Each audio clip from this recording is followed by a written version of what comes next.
Chapter 666. Healed in an instant, Mingyao opened her eyes and looked at Yushu confusedly.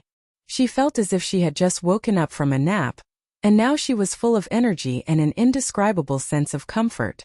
Shoo, did I fall asleep? Huh. Where is this? Isn't this the classroom?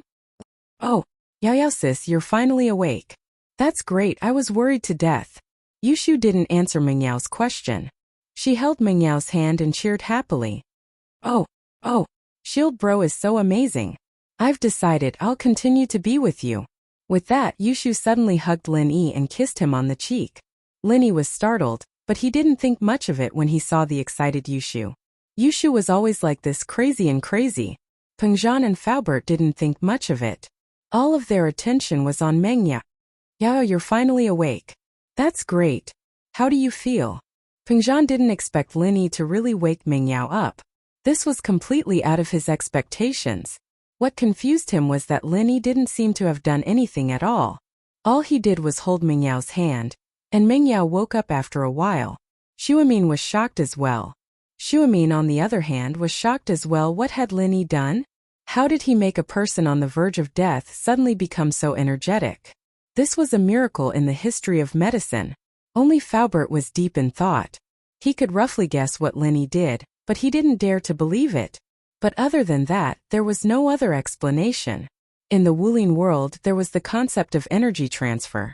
It referred to a person's energy or qi being transferred to another person through a special method. This usually happened when one of them was too heavily injured. In order to save him, the other person could only transfer his own true qi to him. Of course, there was a limit to the power imparting. The person imparting the power and the person being imparted had to be practicing the same type of cultivation technique. If the cultivation technique was different, the junqi in the body would naturally be different as well. Imparting rashly would not only fail to save the person, but even the person imparting the power might suffer a backlash. How did Lin Yi do it? Besides, it was one thing if Mengyao was a practitioner of martial arts. Although the practitioner's qi was different, there were still some similarities. The problem was that Mengyao was a normal person. How did Lin Yi pass his qi to her? Faubert was really shocked. Of course, he also understood that this kind of thing might involve the secret of the sect. It was taboo for martial artists to ask about the things of their sect. Naturally, Faubert would not ask about it. Even if he was curious, he could only keep it in his heart. I'm fine and I feel like I'm full of energy. Why am I here? Mengyao felt strange. Why did she feel like she was lying in the hospital? Dad and Faubert came to see her? Wasn't she in school? Sis, we were talking at noon and then you fainted. I was scared to death, so I sent you to the school's sick bay. A lot of students fainted. Yushu said, don't you remember? I think I remember a little. I was so tired that I fell asleep. Mengyao recalled the scene, and it seemed like it was true. Yeah, those doctors even gave you a notice of critical condition. What a mess. Yushu said angrily, I thought I would never see you again. But Shield Bro came and cured you in an instant. Those quacks, I'll scold them later. Haha. Mengyao saw that Yushu was so worried about her, and her heart warmed. She was just curious about the doctor giving her a notice of critical condition. Naturally, she wouldn't think that those doctors were quacks like Yushu. There must be a reason for them to do this. Perhaps Lin Yi curing her wasn't as simple as Yushu made it out to be. Mengyao looked at Lin Yi gratefully. Thank you, Lin Yi. It's nothing. Lin Yi smiled bitterly. Mengyao waking up was only temporary after all. Lin Yi could feel the energy draining from Mengyao's body, and the speed could only be described as terrifying. It wouldn't be long before Mengyao fainted again. Why don't you take a look at the other students? Xuemin asked. Yeah, Lily, can you help the other students too? Pengzhan knew that Lin Yi's actions weren't as simple as they seemed to be after his daughter woke up. He didn't know if Lin Yi would be willing to go save someone else, and so Pengzhan only used a negotiating tone to ask. The cheers in Mengyao's room attracted the attention of the parents in the other rooms. When they walked out and saw that Mengyao had woken up, they rushed into the room. Godly doctor, please save our child, I beg you. Yeah, miracle doctor, I'm begging you, please save our children. They didn't see who it was that saved Mengyao, but they were sure that it was one of the people in the room, so they called him a miracle doctor. The hospital had already issued a notice of critical condition anyway, so who could save a person in such a situation if not a miracle doctor? Then what was? Linny looked at the parents, then at Pengzhan, and immediately understood why Pengzhan wanted him to save the students. If something really happened to these students, Pengzhan's school and company would be implicated. What Pengzhan and Linny didn't know was that the direwolf had gone back to the newspaper office and made a report, requesting for an extra edition of the newspaper to include the school's poisoning incident. He also wanted to update the newspaper's online version with this explosive news. This third-rate newspaper was privately owned, and it wasn't very famous. The editor was just worrying about how to increase the popularity of the newspaper, and suddenly seeing such explosive news, of course, he wouldn't let go of this opportunity to hype up. So he decided to let Direwolf follow up on this matter, reporting the progress of the investigation on the internet and the newspaper at the same time. Direwolf was overjoyed, and the title was Unknown Virus Flooding Songshan's First School, Horror Campus or Biohazard Crisis? The report immediately went viral on the internet. One had to admit that Direwolf was very cunning, and his title was very eye-catching. The content was even more amazing, turning a news report into a horror novel, analyzing the possibility of 28 students suddenly fainting in the school. The appearance of unknown bacteria caused a new wave of infectious diseases. Chapter 667. Tang Yun's hesitation. Some even said that the school was actually a biochemical base with a lot of viruses planted inside. These students accidentally touched the source of the virus, and the biochemical crisis broke out.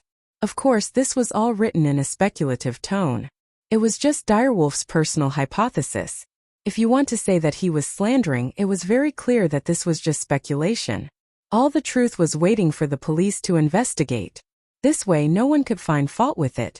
Finally, Direwolf also used a warning tone to write that this kind of scary school, even the daughter of the school's chairman couldn't escape. Who would dare to send their own children there? Today's 28 students, will they be your children tomorrow? Cherish your life, stay away from the first school. As soon as Direwolf's report came out, the parents of the first school students were instantly in an uproar. They all rushed to the school to ask for their children to go home. The report made it very clear that under such circumstances, who would dare to continue studying here? What if the one who fainted tomorrow was their own child? The principal and the dean were not in the school, only the vice principal was there. He couldn't stop these parents. After all, if the parents wanted to bring their children home, he couldn't just reject them, right? Therefore, most of the students in the school were gone.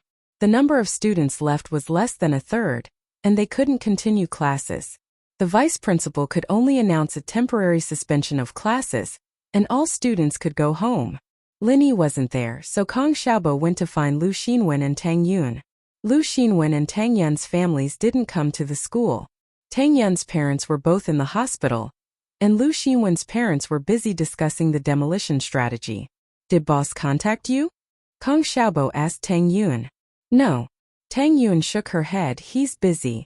Tang Yun didn't want to be treated as a girl who was always monitoring Lin Yi's movements. Since Lin Yi didn't say anything, she naturally wouldn't take the initiative to call him. Tang Yun's sis-in-law, do you know? Meng Yao is one of the 28 unconscious students, and the hospital has already sent out a notice of critical condition. I don't think she'll make it past tomorrow. No one will be able to compete with you anymore. Kang Xiaobo said in a low voice. Kang Xiaobo was there when Yushu ran out of the classroom with Meng Yao on her back, but he didn't know what was going on at the time. Kang Xiaobo only knew that Meng Yao had fainted after the news spread. Although Meng Yao was beautiful, and Kang Xiaobo didn't want anything to happen to Meng Yao, he was a man with a girlfriend now, and he was on Tang Yun's side. Of course, he didn't want Meng Yao to hurt Tang Yun. If Meng Yao really died, it would be pitiful, but Tang Yun wouldn't be a threat anymore. Ah. Is she also unconscious? Tang Yun was stunned after hearing Kang Xiaobo's words. She didn't think that Meng Yao would be one of the unconscious students. Although Tang Yun didn't like Meng Yao, it didn't mean that she wanted Meng Yao to die.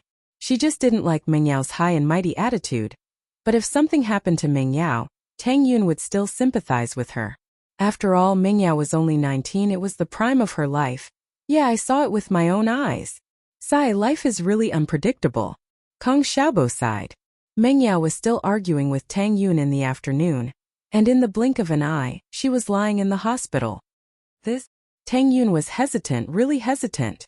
When Tang Yun heard that Meng Yao fainted and was admitted to the hospital, her first thought was that Lin Yi was a skilled doctor, and he should have a solution. But asking Lin Yi to treat her rival in love? Tang Yun felt awkward, and she didn't feel comfortable. But she couldn't just leave Meng Yao to die, could she? A rival in love was a rival in love, and she had a fair competition. She didn't have to be afraid of her. She was Lin Yi's girlfriend now, and this was her advantage. She was only Lin Yi's employer. Thinking of this, Tang Yun felt relieved. Should she call Lin Yi? After all, Meng Yao was his employer. Since she knew, how could she just leave Meng Yao to die? Yun, what's wrong? Are you worried about Meng Yao? Lu Xinwen saw Tang Yun's hesitation and couldn't help but ask. Xinwen, I need to tell this to Lin Yi. He has medical skills and he should be able to cure Meng Yao. I can't just leave her to die. Tang Yun said as she took out her phone. The phone was smashed once, but it wasn't damaged. Only the paint on the back was chipped. Yun, are you stupid? Meng Yao died and there's no one to compete with you. Why do you still want Lin Yi to treat her? Lu Xinwen looked at Tang Yun strangely. She wanted to touch her forehead to see if she had a fever. Xinwen, this is a different matter. She is competing with me, and I'm not afraid of her. I can't just leave her to die like this. Tang Yun bit her lips. Although she said she wasn't afraid, she was still a little nervous. After all, Meng Yao's appearance wasn't inferior to hers, and she had a good family background. Plus, she said that the pavilion closest to the water enjoys the moonlight first. So, the starting line between the two could be said to be the same. The most important problem was that Meng Yao had Yushu by her side. Yushu wanted to be the second wife, and she even wanted to play 3P. Although Tang Yun was pure, she wasn't completely clueless. She knew what 3P was. She had heard the boys in her class talk about it before, and it seemed to be very attractive to them. She didn't know if Lin Yi would be able to resist the temptation. Hey, look, you don't mean it. Lu Xinwen saw the flicker in Tang Yun's eyes. She shook her head. But do what you want. If you want to fight, then fight. Okay. Tang Yun nodded and dialed Lin Yi's number. Lin Yi looked at the students' parents who rushed in. He didn't know how to explain it to them. Logically speaking, since Peng Zhan had already spoken, Lin Yi naturally wouldn't shirk his responsibility. But at this moment, Lin Yi didn't have a real solution. Lin Yi sighed. Just when he was about to speak, his phone rang. This saved Lin Yi. He looked at Peng Zhan apologetically and picked up the phone. Tang Yun, what's wrong? When Tang Yun had nothing to do, she usually wouldn't call him during the day. Even if she had something to do, it would be through text. Lin Yi, where are you? I heard that Meng Yao fainted and was sent to the hospital. Hurry and save her. Tang Yun gritted her teeth and said. Chapter 668. Can't save her. Alright, I'm hanging up. Tang Yun didn't want to say anything else. Alright, I got it. Lin Yi smiled. Lin Yi was standing right beside Meng Yao, so she heard everything Lin Yi said. Even she herself was in disbelief. She never thought that Tang Yun would call Lin Yi and ask Lin Yi to save her. Miss felt bad. She was a cold person on the outside but warm on the inside. Even if she was a little arrogant, it was formed after living in a family like this. It wasn't a big problem. She was a kind person. Miss felt guilty when she heard that Tang Yun was worried about her. If she were Tang Yun, would she ask Lin Yi to save her? Would she? She didn't know. In actuality, Meng Yao would have asked Lin Yi to save Jiang Wen as well. Just like the first time she met Jiang Wen at the theme park. Meng Yao didn't like Jiang Wen's pursuit of her. But she couldn't just stand by and watch him die when he was acting up. From this point, it could be seen that Tang Yun and Miss had something in common. They were both kind-hearted people. Thank her for me. Miss wanted to thank Tang Yun before Lin Yi hung up, but she couldn't bring herself to say it. She waited until Lin Yi hung up. Okay. Lin Yi nodded. Lin Yi would be happy to see Miss target Tang Yun less in the future. When Lin Yi was on the phone, the parents didn't dare to disturb him. They had heard from Peng Zhan and Guan Shuamin that the person who saved Meng Yao was this ridiculously young man in front of them. So when Lin Yi hung up, He was surrounded by the parents. "Miracle doctor, can you please take a look at my child? Don't hesitate to ask for the medical fees. As long as the chairman can afford it, we'll pay for it even if we have to sell everything we have." The parent thought that Lin Yi was a miracle doctor invited by Peng Zhan. "Yeah, please save our children. We won't let you do it for free." Another parent said, "My family runs a company. Although it's not as big as Chairman Chu, we still have millions of assets. As long as you save my child, you can ask for as much as you want." A well-dressed parent also said, "It's not that I don't want to save him, but I can't." Lin Yi had a headache and could only tell the truth. "Ah." The parents froze, including Xu Amin and Peng Zhan. They didn't know what Lin Yi meant by that. Couldn't be saved? Lin Yi doesn't want to make a move? Faubert, on the other hand, was guessing that Lin Yi might really have used his own qi to awaken Meng Yao. However, this method had a huge impact on one's strength. If it wasn't someone important, no one would sacrifice their own strength to save someone else. Faubert was a physical practitioner. He didn't have qi in his body, but even if he did, he wouldn't use his own strength to save someone unless Peng Zhan or Meng Yao were injured. But now Peng Zhan and Xu Amin were asking Lin Yi to save someone else. It was obvious that they were making things difficult for Lin Yi. "Miracle doctor, you can't just leave them to die." "Yeah, that's not how a miracle doctor should act." The parents panicked, but they didn't dare to say anything too overboard.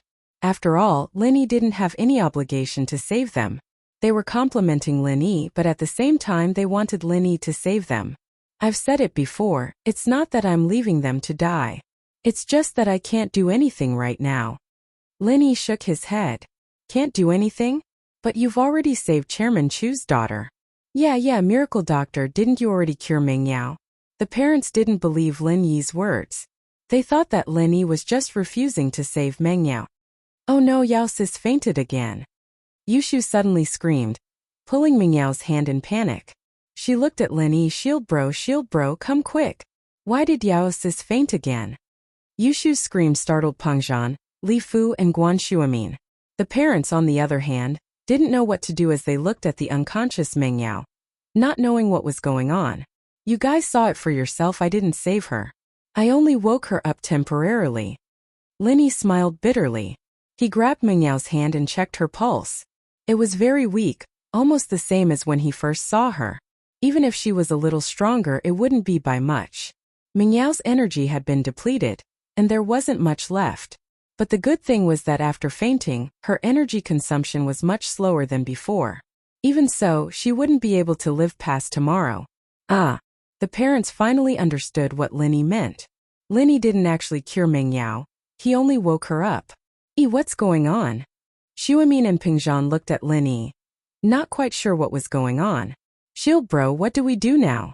Why did Yao sis faint again? Is she going to be okay?" Yushu was panicking. "She'll be fine for now, but I still need to think about how to save her.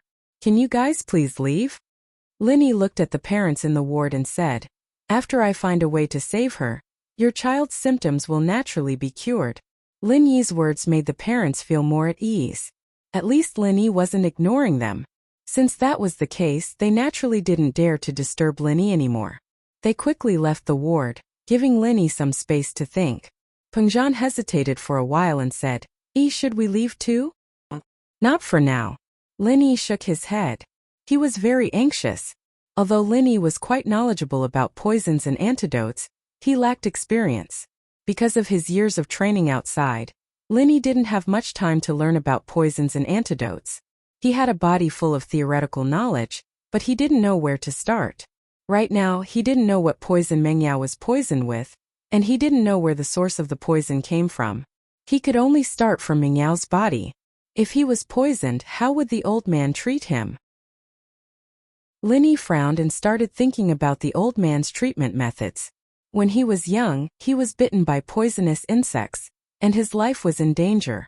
At that time, the old man didn't know where the source of the poison came from, and he couldn't tell what the poison was from the symptoms.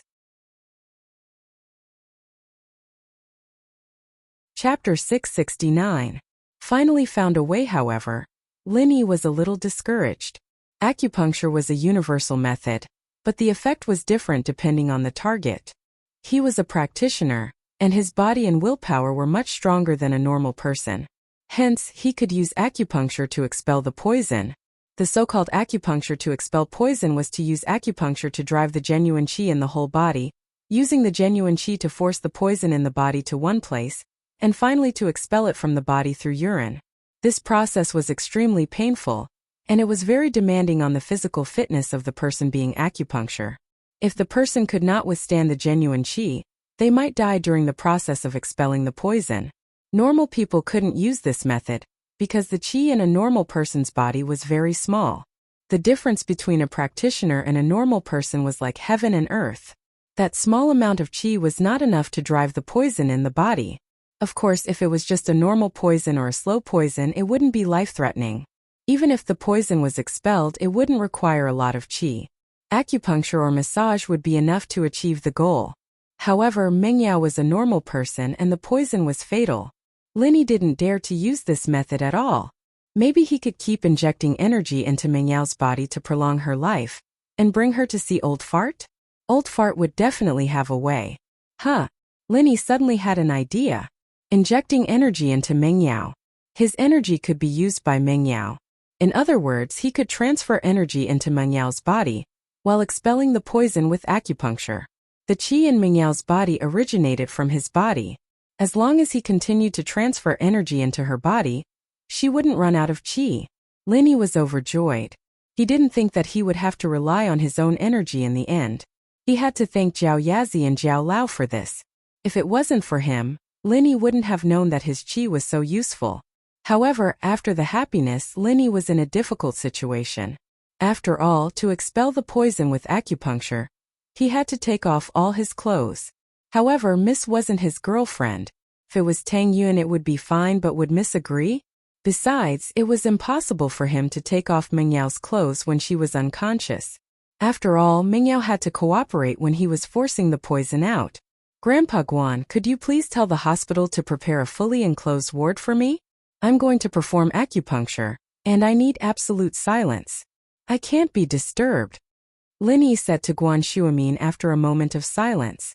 Firstly, they were afraid of being disturbed, and secondly, they couldn't let anyone see Mengyao taking off her clothes, so they needed a fully enclosed room. No problem. Guan Shuamin nodded. If Songshan First Hospital was a public-private partnership, then Guan Shuamin's words wouldn't have much influence. However, Songshan Second Hospital was completely privately owned. This meant that his son, Guan Xiaoxiang, was the biggest boss of this hospital. Even the dean had to listen to him. Putting aside his prestige in the medical world, even if he was just a normal person, his words would still carry weight in this hospital. Guan Shuamin immediately called the hospital director. Soon, a ward was cleared out in the emergency room. It was a fully enclosed operating theater. Soon, the medical staff pushed Mengyao into the surgery room. Pengzhan, Faubert, and Guan Shuamin didn't follow them in. Although Guan Shuamin wanted to know Linny's acupuncture method, he could only give up the idea after hearing Linny say that he couldn't be disturbed. I want to stay with Yao Sis. Yushu didn't want to leave and ran into the surgery room. Shu, don't disturb Linny's acupuncture. Come out now. Pengzhan knew the relationship between Yushu and his daughter, but he had to show his authority as an elder. He didn't want her to disturb Linny. I won't. Shield bro, are you kicking me out? Yushu looked at Linny pitifully, but her tone was firm. I will stay with Yao sis. You don't have to leave. You can stay and help. Linny didn't have the intention to kick Yushu out. After all, he was going to talk to Mengyao about acupuncture later. If Mengyao took it too hard, Yushu would be there to persuade her. Okay, Shield bro is the best. Yushu was happy. She could do something for Yao sis now.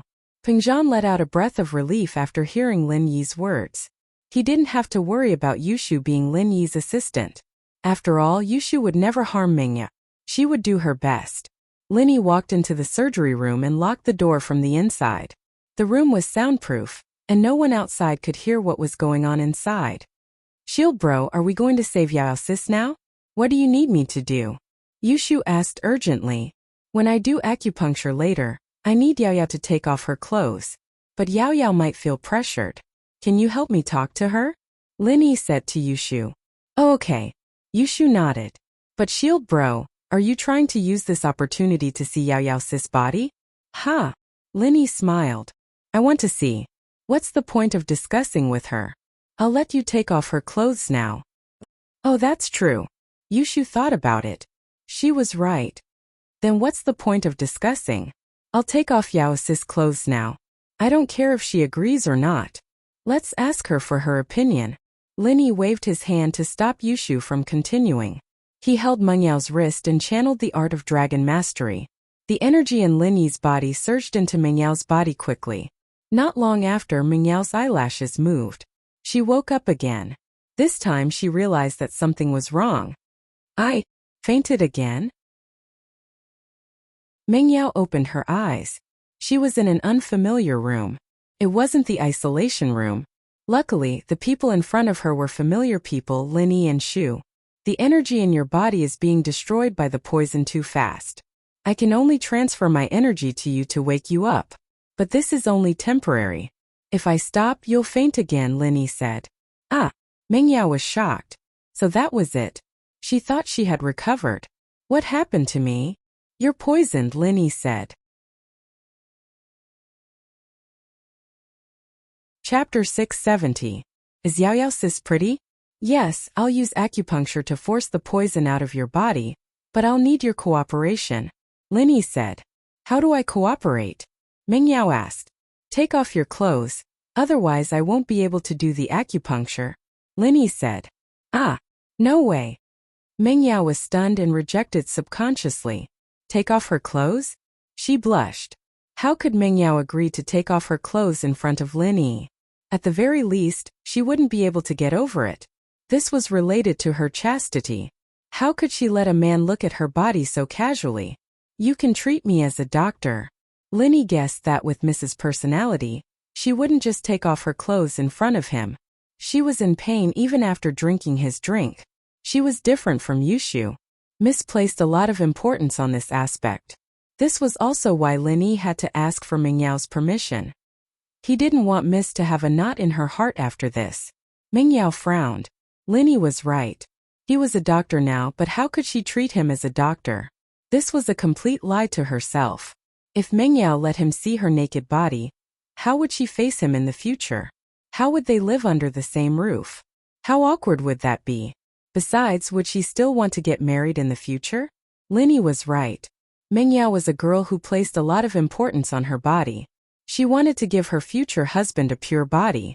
Linny shrugged and looked at Yushu. He would leave this task to her. After all, Meng Yao would have to wait for a while before she fainted again. Linny didn't say anything. He walked to a chair at the side and sat down, waiting quietly. Yao Yao Sis, you have to take off your clothes. Be good, be good. Yushu knew that Linny had given her this task. Naturally, she had to work hard. Meng Yao couldn't help but find it funny that Yushu was talking to her like a little adult. She was usually the one telling Yushu to be good and obedient, but today it was the other way around. Shu, do you know that a girl's body can't be seen by a man? It's not that casual, I just want to show it to Shield Bro, it's fine. Yushu said. But that won't do either. Only my future husband can see it.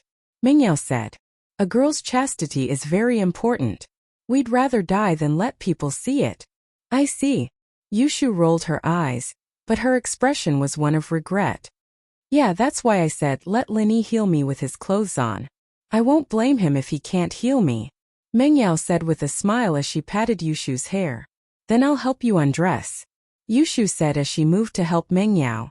Shoo. Meng Yao didn't expect that her best friend wouldn't understand what she was trying to say. He hurriedly stretched out his hand to stop her. What are you doing? Didn't I tell you already? A girl's body is very precious. You can only show it to your future husband. That's right. Shield Bro has seen my body, so I can only marry him and be his second wife. I'm the second wife, so you're Shield Bro's first wife. So he's your future husband. It's fine to let him see it. At most, he'll see it in advance. Am I right? Yushu said confidently. Ah. Meng Yao's eyes widened. She didn't know whether to laugh or cry at Yushu's words, but Shu wasn't wrong. Linny did see Shu naked. He even touched Shu's boobs and kissed her. It was quite intimate. But Yushu's theory of first wife and second wife was still a little hard for Meng Yao to accept. Wasn't it too far-fetched? But Meng Yao suddenly remembered that she said that she wanted to be with Shu forever, and be a good sister forever. She felt a little dizzy. She didn't expect that she would overwork her brain and pass out again. Oh Yao sis. I'll take it that you're too shy to say anything. Yushu rubbed her hands together and started peeling Meng Yao's clothes off excitedly. It didn't take long before Meng Yao was peeled off like a little lamb. Lin Yi didn't go over, but the surgery room was only that big. Lin Yi's hearing was amazing. He could hear what Meng Yao and Yushu were talking about, but he didn't want to interrupt. He could only pretend that he didn't hear anything. Yushu, on the other hand, was taking off Meng Yao's clothes while she was unconscious. Lin Yi found it funny, but he didn't stop her. He could tell that the psychological barrier had loosened a little, and it wasn't possible to convince her in a short amount of time. Yushu had already taken off her clothes, and Meng Yao had no choice but to accept it. Shield bro, come here. I've already stripped Yao sis's clothes. Yushu called out to Lin Yi excitedly. She was no longer worried after knowing that Lin Yi had a way to save Meng Yao. Lin Yi heard Yushu's words and found it funny. It was as if he was a gangster and Yushu was his accomplice, helping him to harm Meng Yao. Lin Yi couldn't help but hold his breath as he walked over. Although he was trying his best to control himself, he was now a doctor and he couldn't let his imagination run wild, but the person in front of him was the Mississippi. How could he not let his imagination run wild? It would be a lie to say that Lin Yi didn't have any fantasies about the Mississippi. After spending so much time together, Lin Yi would definitely have some thoughts about the Miss and Shu. However, Lin Yi couldn't really steal the Miss's body, could he? Meng Yao's skin was fair and clear, and Lin Yi's eyes were fixed on it. He didn't want to look away. This was the first time Lin Yi looked at a girl's body openly. Although he had seen Shu's before, it was an awkward situation, and he didn't get a clear look. As for Lingshan, Lin Yi didn't dare to look too closely, but now he could look as much as he wanted. Shield bro, does Yao sis look good? Yushu noticed Lin Yi's weird expression and asked. Lin Yi wasn't stupid enough to fall for it like Jiang Wen. He didn't say anything and took a deep breath to clear his mind. Let's get ready. Oh, Yushu was disappointed that she didn't get what she wanted, but she was happy at the same time. If Shield bro was as stupid as Jiang Wen, then Yao sis wouldn't like him. Chapter 671. What are you guys doing? Meng Yao felt a chill on her body when she woke up. She quickly reached her hand out and realized that she was naked. She was furious. Shu, what did you do? Oh Yao sis, you're awake. Yushu giggled as she looked at Meng Yao. Shield bro and I are going to treat you.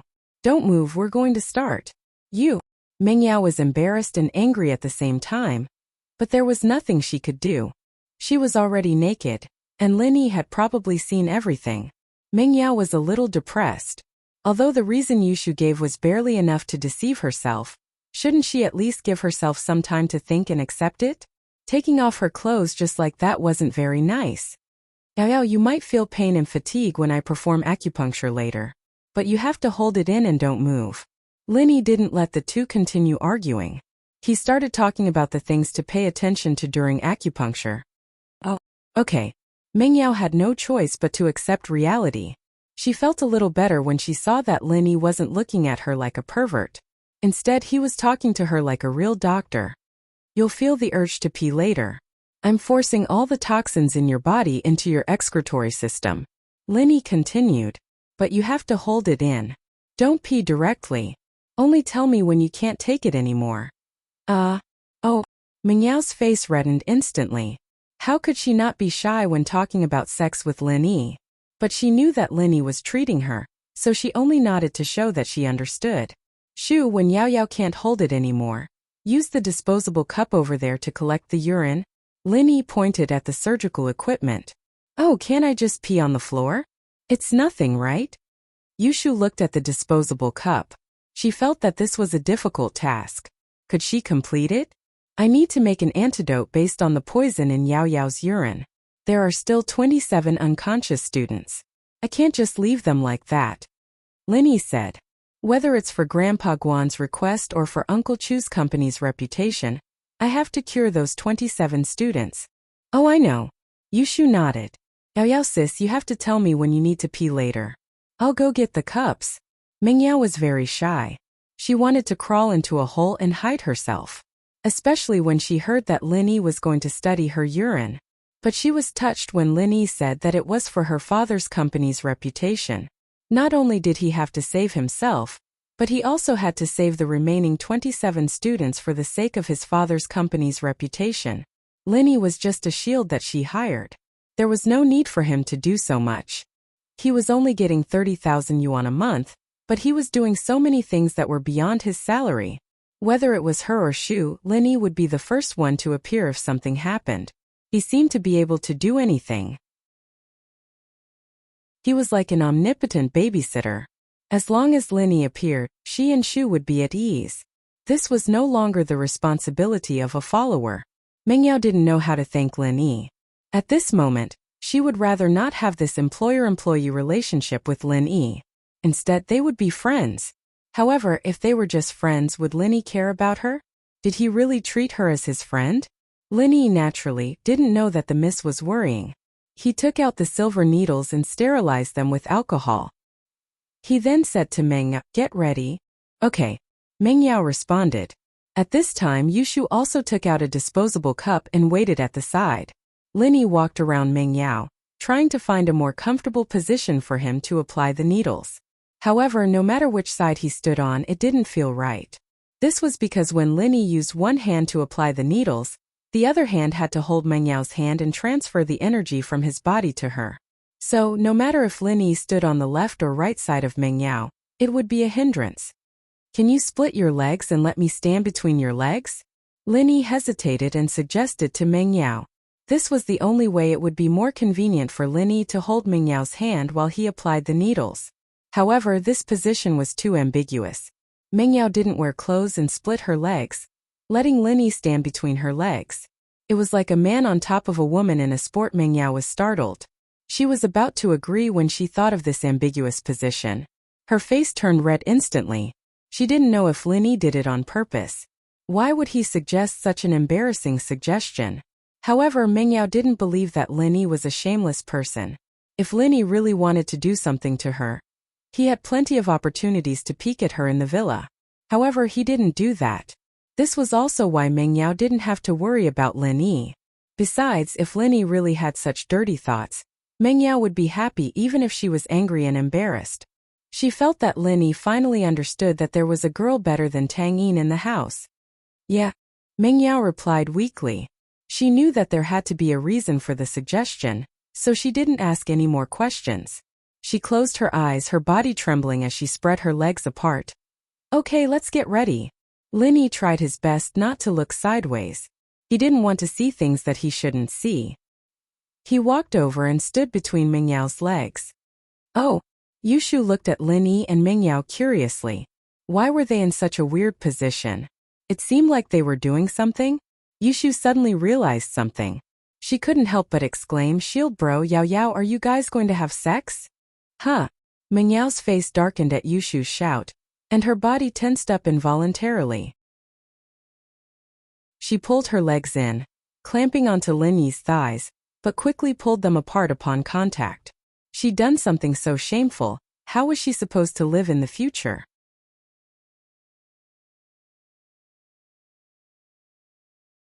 Chapter 672. Hold it in. "Oh!" Yushu shut her mouth quickly, not daring to say anything more after seeing the seriousness in the guy's voice. "Let's see if I can get Linny to do it one day." Linny reached out with his left hand and held onto Mengyao's right wrist, as he started channeling the art of dragon mastery. Linny could feel the energy in his body flowing into Mengyao's body once more. In just a short while, half of the energy he had sent into Mengyao's body was gone. This was the first time Linny had transferred energy into Mengyao's body when she was awake. Mengyao felt the same. She felt a warm current flowing into her body through Linny's hand, and as the warm current flowed into her body, her tired body became energetic again. Mengyao's eyes lit up. Linny was not a normal person after all. She didn't know where her daddy found a person like him, but he was unbelievably strong. Would someone like him become her follower just for 30,000 kwai? But before she could think about it, the needle in Lin Yi's hand had already pierced into Meng Yao's body.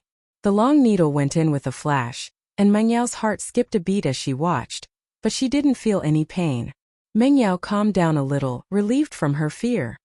"You'll feel hot all over, it's normal. Don't be nervous," Lin Yi said as he quickly inserted the needle into Meng Yao's body. "Yeah, it's a little hot."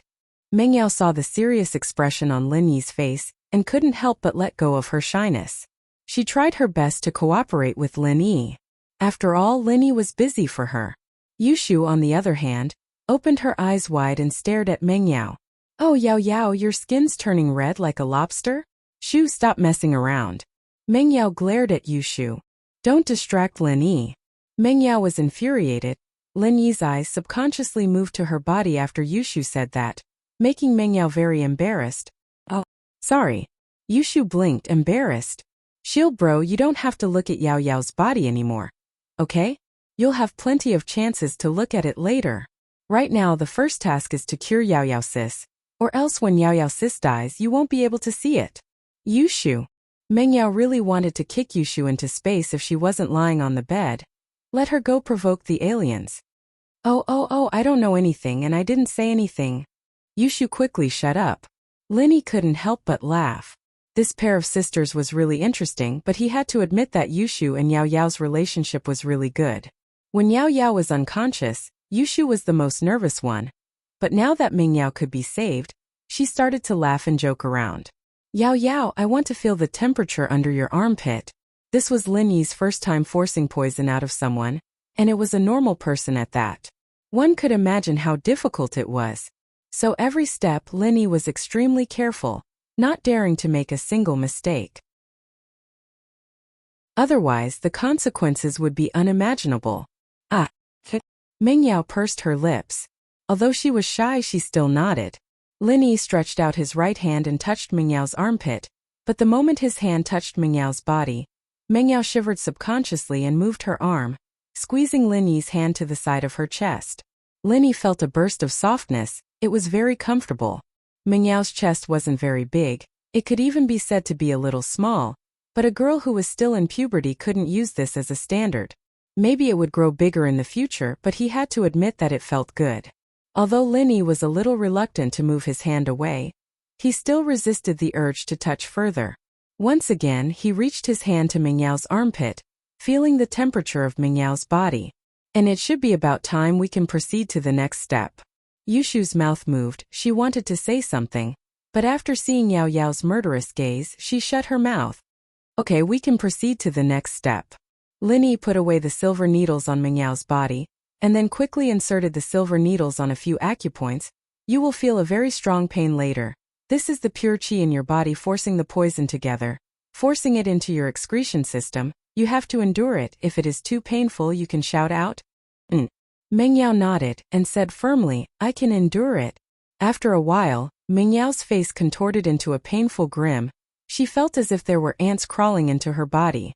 These ants seemed to be moving something from her body towards her abdomen. This feeling was painful and itchy. It was very uncomfortable. She wanted to use her hands to scratch, but one of her hands was grabbed by Lin Yi, and the other didn't dare to move. She could only grit her teeth and endure it silently. "Shu, go grab Yao Yao's hand."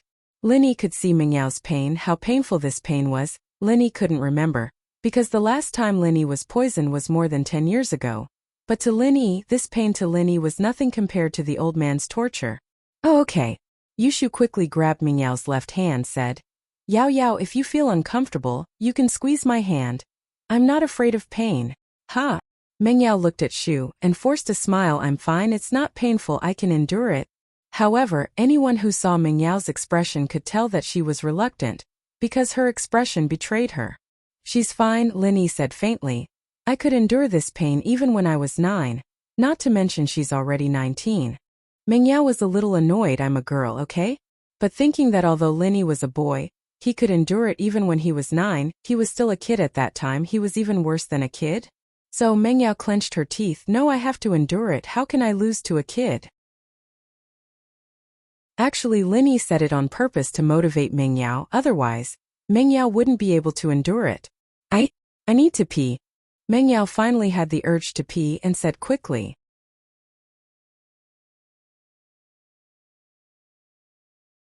Chapter 673. It's raining again. Okay, I'll hold it in. Meng Yao, of course, wouldn't let Lin Yi's efforts go to waste. Lin Yi's left hand continued to transfer energy, as his right hand kept changing the acupuncture points. Meng Yao's face was getting paler and paler, and the sweat on her forehead was getting thicker and thicker. It was obvious that she was in pain. Oh sis, you can do it. You're the best. You've always been Shu's idol. Yushu held Meng Yao's hand tightly as she cheered. Yeah. Meng Yao smiled bitterly as her voice changed. Shu, I'm in so much pain. I know. If I could replace you, I'd rather suffer for you. Yushu said from the bottom of her heart. Why would I let you suffer for me? It's lucky that I'm the one poisoned this time, not you. Meng Yao smiled. Don't worry, I'm not that weak. It's painful, but I can hold on. Lin Yi had Yushu stay here for this reason. Yushu could talk to Meng Yao without listening and cheer her on. She could also let Meng Yao hold on. Otherwise, Lin Yi really wouldn't know how to persuade Meng Yao. Meng Yao's need to pee was getting stronger and stronger, but she remembered Lin Yi's words. She couldn't just pee out easily. What if the poison couldn't be expelled? Not only would Lin Yi's efforts go to waste, but she'd also suffer for nothing. So Meng Yao endured and endured, but there was a limit to how much she could endure. Finally, Meng Yao couldn't hold it in anymore. I can't hold it in anymore, Shu. Quick. Oh, I'm coming. Yushu had put the disposable cup aside in order to hold Meng Yao's hand. She was panicking, but she couldn't find it. Where's the cup? Where's the cup? Where did I put it? Quick, Shu. I can't hold it in anymore. Meng Yao thought that Shu would come over with the cup after she talked to her, but Yushu lost it. Wasn't she just hurting herself? Found it. I'm coming. Yushu finally saw the disposable cup on the ground behind her. She picked it up and ran over. Lin Yi, on the other hand, let go of Meng Yao's hand and stepped back after inserting the last needle. I can't take it anymore. Meng Yao was on the verge of bursting into tears. How could she hold it in any longer? He didn't care if Shu came or not, and he peed right away. Lin Yi had just taken 2 steps back when he felt a stream of water falling from the sky, drenching his head and face. Meng Yao, on the other hand, was so embarrassed that she wanted to find a hole to hide in when she realized that she had sprayed all over Lin Yi's face and body. He hated Shu to the core. How could she drop the ball at such a crucial moment? Meng Yao wanted to hold it back, but how could she? Once released, it would be like a flood bursting through a dam. He had already endured it for a long time. Lin Yi was also dumbfounded by this sudden scene. He stood there in a daze, staring at the mist with his mouth agape. Get out of the way. Meng Yao panicked. She saw that Lin Yi was still standing there, staring at her without blinking. Meng Yao almost fainted. Lin Yi came back to his senses and quickly dodged to the side, smiling bitterly. This really was an eye for an eye. He had drenched Pinliang, Xiaofu and Xiaoxiao, and now it was the mist's turn to drench him. But that moment seemed pretty exciting. Lin Yi's heart couldn't help but skip a beat. He remembered a scene he saw in a movie. Why did it sound like a legendary scene? Yushu too was dumbfounded. She didn't expect Lin Yi to get drenched. When she turned around, she quickly ran to Meng Yao's side and helped her catch the urine. Oh, it's raining in the operating room too, Yao Yao sis, you're so awesome. Meng Yao didn't expect Yushu to still be in the mood to tease her. She glared at her, not in a good mood. Why didn't it kill you?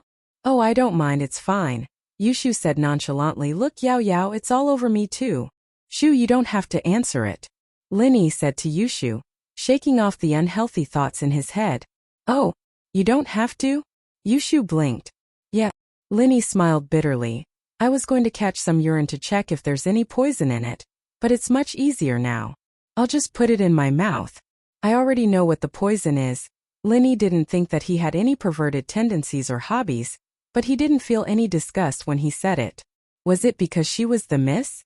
Or was it because he had other intentions towards her? Meng Yao wanted to dig a hole and hide in it after hearing Lin Yi say that he put the urine in his mouth. It was over, it was really over now. Why was she so useless? Couldn't she hold it in a little longer and wait for Shu to come? How was she going to face Lin Yi in the future? How was she going to get along with him? Wow, Shield Bro is so amazing, he knew what the poison was just by tasting it. Yushu tossed the disposable cup on the ground when she heard that she didn't have to take it anymore. And the pee splattered all over the floor. Mengyao was speechless.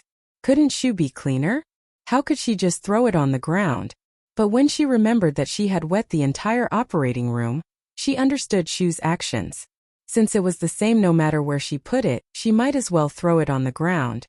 I'll go out first, Yao Yao should be fine now. Lin Yi saw Mengyao's awkwardness and decided to leave the operating room first. Shu, help Yao Yao get dressed when she's done resting. Oh, okay. Yushu nodded. Mengyao wanted to say thank you but she couldn't say it. She really didn't know how to face Lin Yi. She really didn't know. Lin Yi casually wiped his wet hair. Fortunately, there wasn't any weird smell. Otherwise, Lin Yi would be embarrassed when he went out. Lin Yi opened the door of the operating room and walked out quickly. He didn't wait for Pengzhan and Shuamin to see what was going on inside before he closed the door. In fact, even if they could see clearly, they wouldn't be able to see Mengyao. There was a screen beside the bed in the operating room. Lin Yi. Pengzhan and Shuamin came up at the same time, looking at Lin Yi expectantly.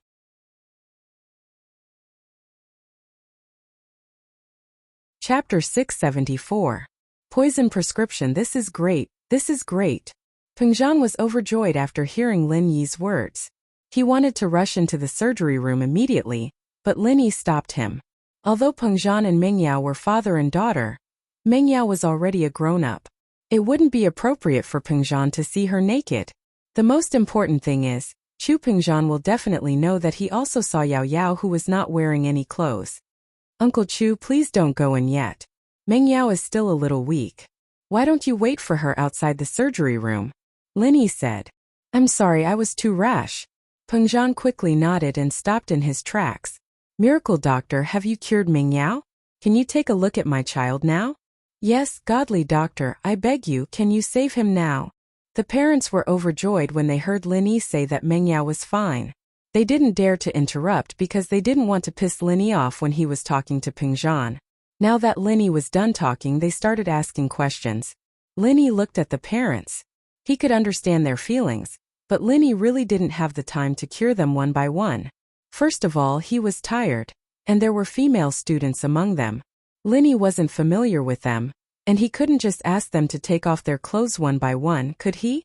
Besides, it'd be disgusting if he got pee all over them. Lin Yi didn't have any bad feelings towards the miss, but Lin Yi didn't like it when it came to the others. I'll save them, but I've used up the antidote. I need to discuss it with Grandpa Guan and come up with some more. Lin Yi said to the parents before turning to Shuamin. Grandpa Guan, let's talk somewhere with fewer people. Lin Yi's words were half-truths, and the parents couldn't help but believe him. They were very happy that Lin Yi was willing to save their children, but they were still worried when they heard that the antidote was gone. But since Lin Yi promised to make some more, he wouldn't lie to them. All right. Shuamin was overjoyed. Lin Yi probably knew how to cure the poison, but he couldn't say it in front of the parents. Lin Yi and Shuamin came to the isolation room where Mengyao was. Lin Yi closed the door and said to Shuamin, it's indeed an ancient poison called Deadly 7 Herbs Poison. The antidote was lost in the Ming Dynasty, but the Tang sect collected it again at the end of the Qing Dynasty and made a new antidote. Although the effect isn't immediate, it can be cured within 3 days if you increase the dosage. After a month of rest, you'll be no different from a normal person. Lin Yi didn't waste any time and told them what he knew. Oh, Deadly 7 Herbs Poison. Shuamin's eyes widened in shock. There's still someone who knows the recipe of this poison?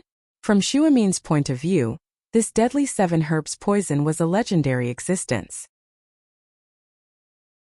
Not only was the antidote lost, but even the recipe itself was long gone. And not only did Lin Yi know the recipe, but he also knew the antidote?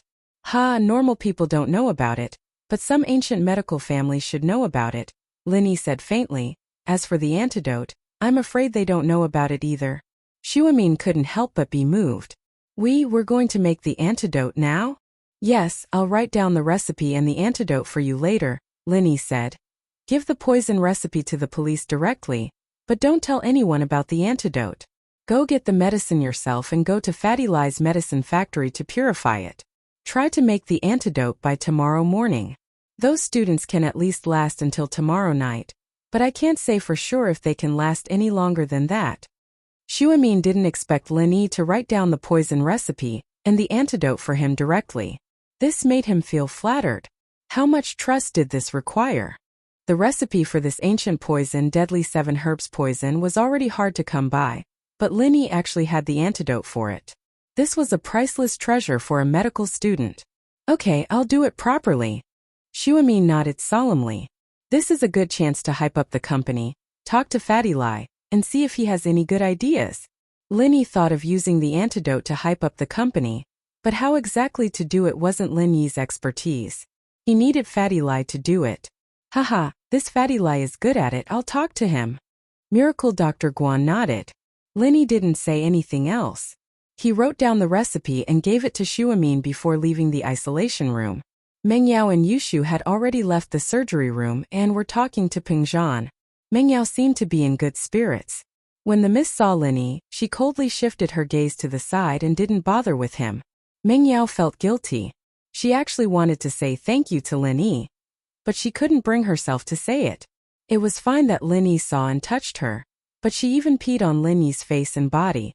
How could Meng Yao face Lin Yi like nothing had happened? She was afraid that she would not be able to get over this hurdle in her heart. Lin Yi could guess what the miss was thinking, but he didn't talk to her in case she felt awkward. Yushu, on the other hand, was excitedly telling Peng Zhan how amazing Shield Bro was and how strong Yao Yao Sis was. But Yushu wasn't an idiot in front of everyone. She didn't say a word about Meng Yao taking off her clothes and peeing on Lin Yi's face. I really have to thank you this time. Peng Zhan saw Lin Yi and walked over excitedly, patting his shoulder. If it wasn't for you. Yao Yao ha Uncle Chu, it's what I should do. Lin Yi smiled, not arrogant. Besides, I didn't treat Yao Yao as an outsider. Good. Peng Zhan nodded. If that's the case, you're part of our Chu family from now onwards. Half of my family business will be yours. All the parents were shocked when they heard Peng Zhan's words. They didn't expect Peng Zhan to say this, but they thought that maybe it was because Lin Yi saved Meng Yao's life, so Peng Zhan was happy that he made this promise to Lin Yi.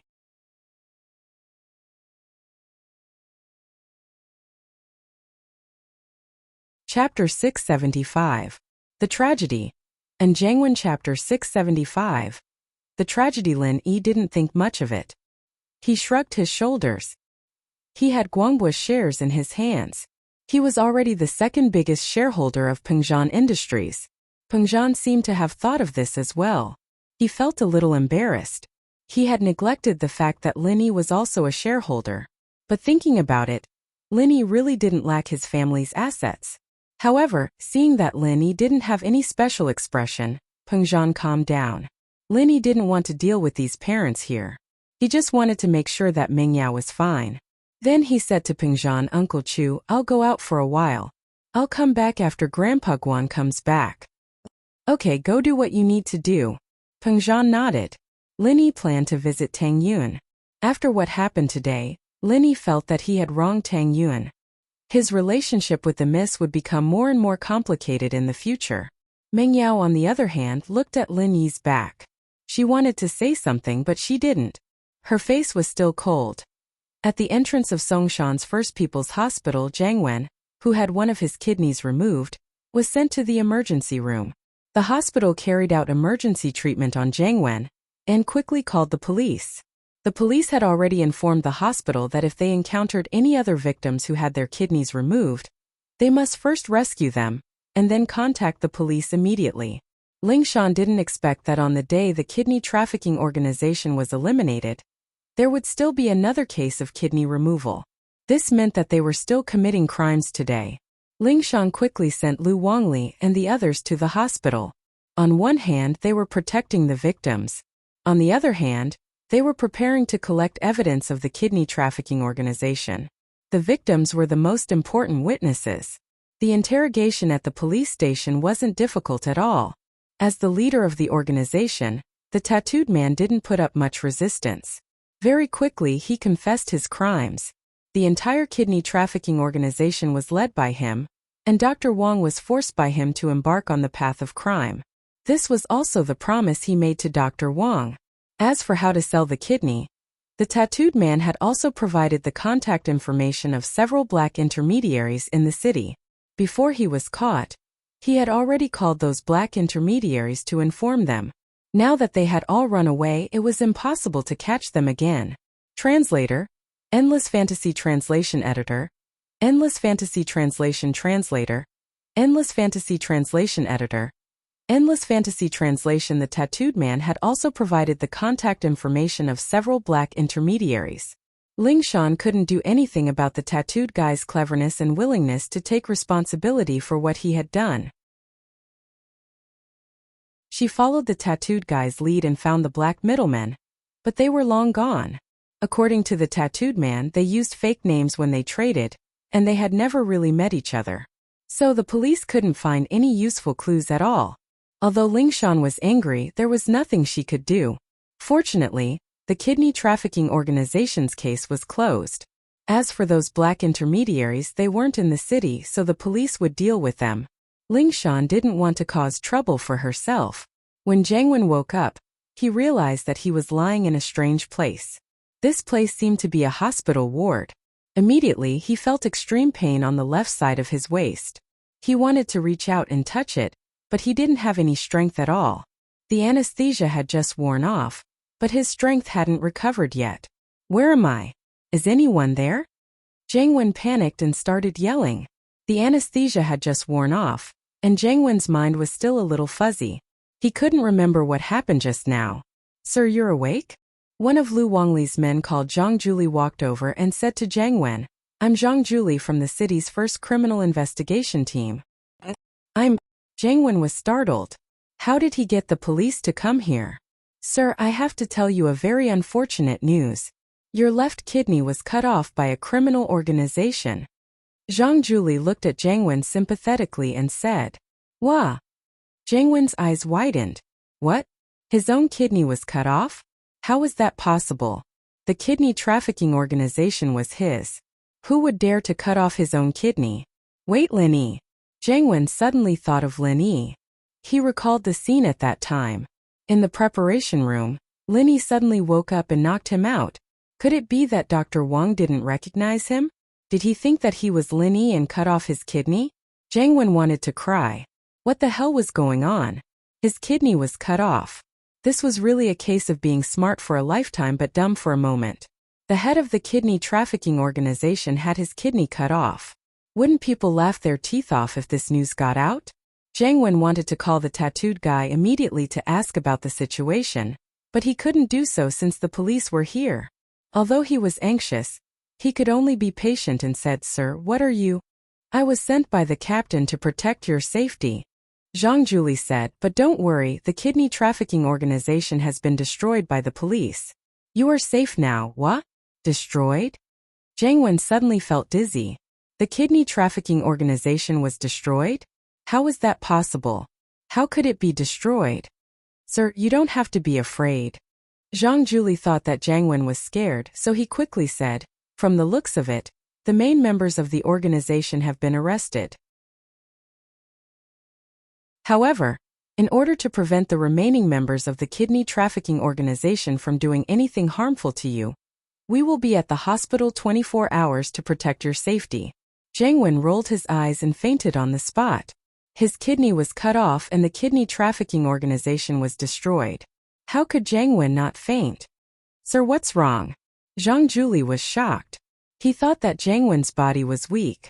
He quickly pressed the button to call the doctor and get the doctor to save Jiang Wen. Kong Mingming got to know Guan Xine after the coincidental meeting at the bookstore. However, because of Lin Yi's appearance, he lost a lot of face. This made Kong Mingming very unhappy, but he couldn't do anything about it. This afternoon, Kong Mingming came to the Songshan First Hospital with a bouquet of flowers. However, he didn't go to Guan Xine directly. Instead, he walked around the hospital a few times and let everyone see him. Even Guan Xine, who was in the office, saw him. Only then did he create a coincidental meeting. What a coincidence, Guan Xine, you are here. Kong Mingming welcomed her with a smile.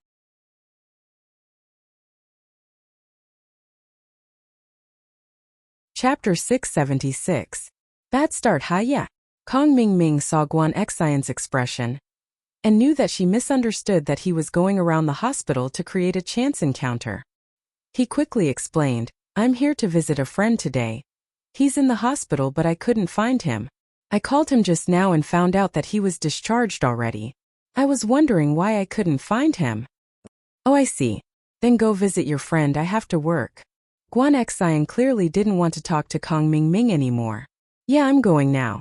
Oh right, take this bouquet of flowers. It's not convenient for me to bring them around. Kong Ming handed the bouquet of flowers to Guan Xian. You're visiting a patient buying roses? Guan Xian wasn't stupid. Why would she believe Kong Ming's bullshit? It's a female patient. Kong Ming blinked, but he reacted quickly and changed his words. A female patient buying roses? Your girlfriend, right? Guan Xian smiled. Huh. Kong Ming didn't expect Guan Xian to be able to find flaws in his words despite her meek appearance. It was the same in the bookstore and it was the same now. It seemed like this girl wasn't going to be easy to pick up. It was going to be difficult. What girlfriend? She's my bro's girlfriend. I'm actually here on his behalf. Kong Xiaoming had an idea and said, actually it's like this. My bro got into a fight with his girlfriend, and she got so mad that she left the house. She stayed outside for a whole night and caught a cold. My bro wanted to apologize, but he couldn't let go of his pride, so he asked me to come and apologize on his behalf. I didn't think that the couple would have already made up when I called. I came here for nothing. Kong Xiaoming felt that the reason he came up with was very powerful. He was a genius. Oh, since you don't need this flower anymore, I'll help you put it in the hospital vase. Guan Xian knew that if she didn't accept the flowers, Kong Ming wouldn't stop, so she took the roses from Kong Ming and put them in a vase in the hallway. Kong Xiaoming saw that things had reached this point, and there was nothing he could do. He could only say bitterly, that's right, it's pretty here. Guan Xian, I'll be leaving now. Keep in touch. Goodbye. Guan Xian nodded and went back to her office. Guan Xian felt that she shouldn't have gone to the washroom. She didn't want to meet Kong Xiaoming, this annoying person. Kong Ming sighed. He felt like he should change his approach.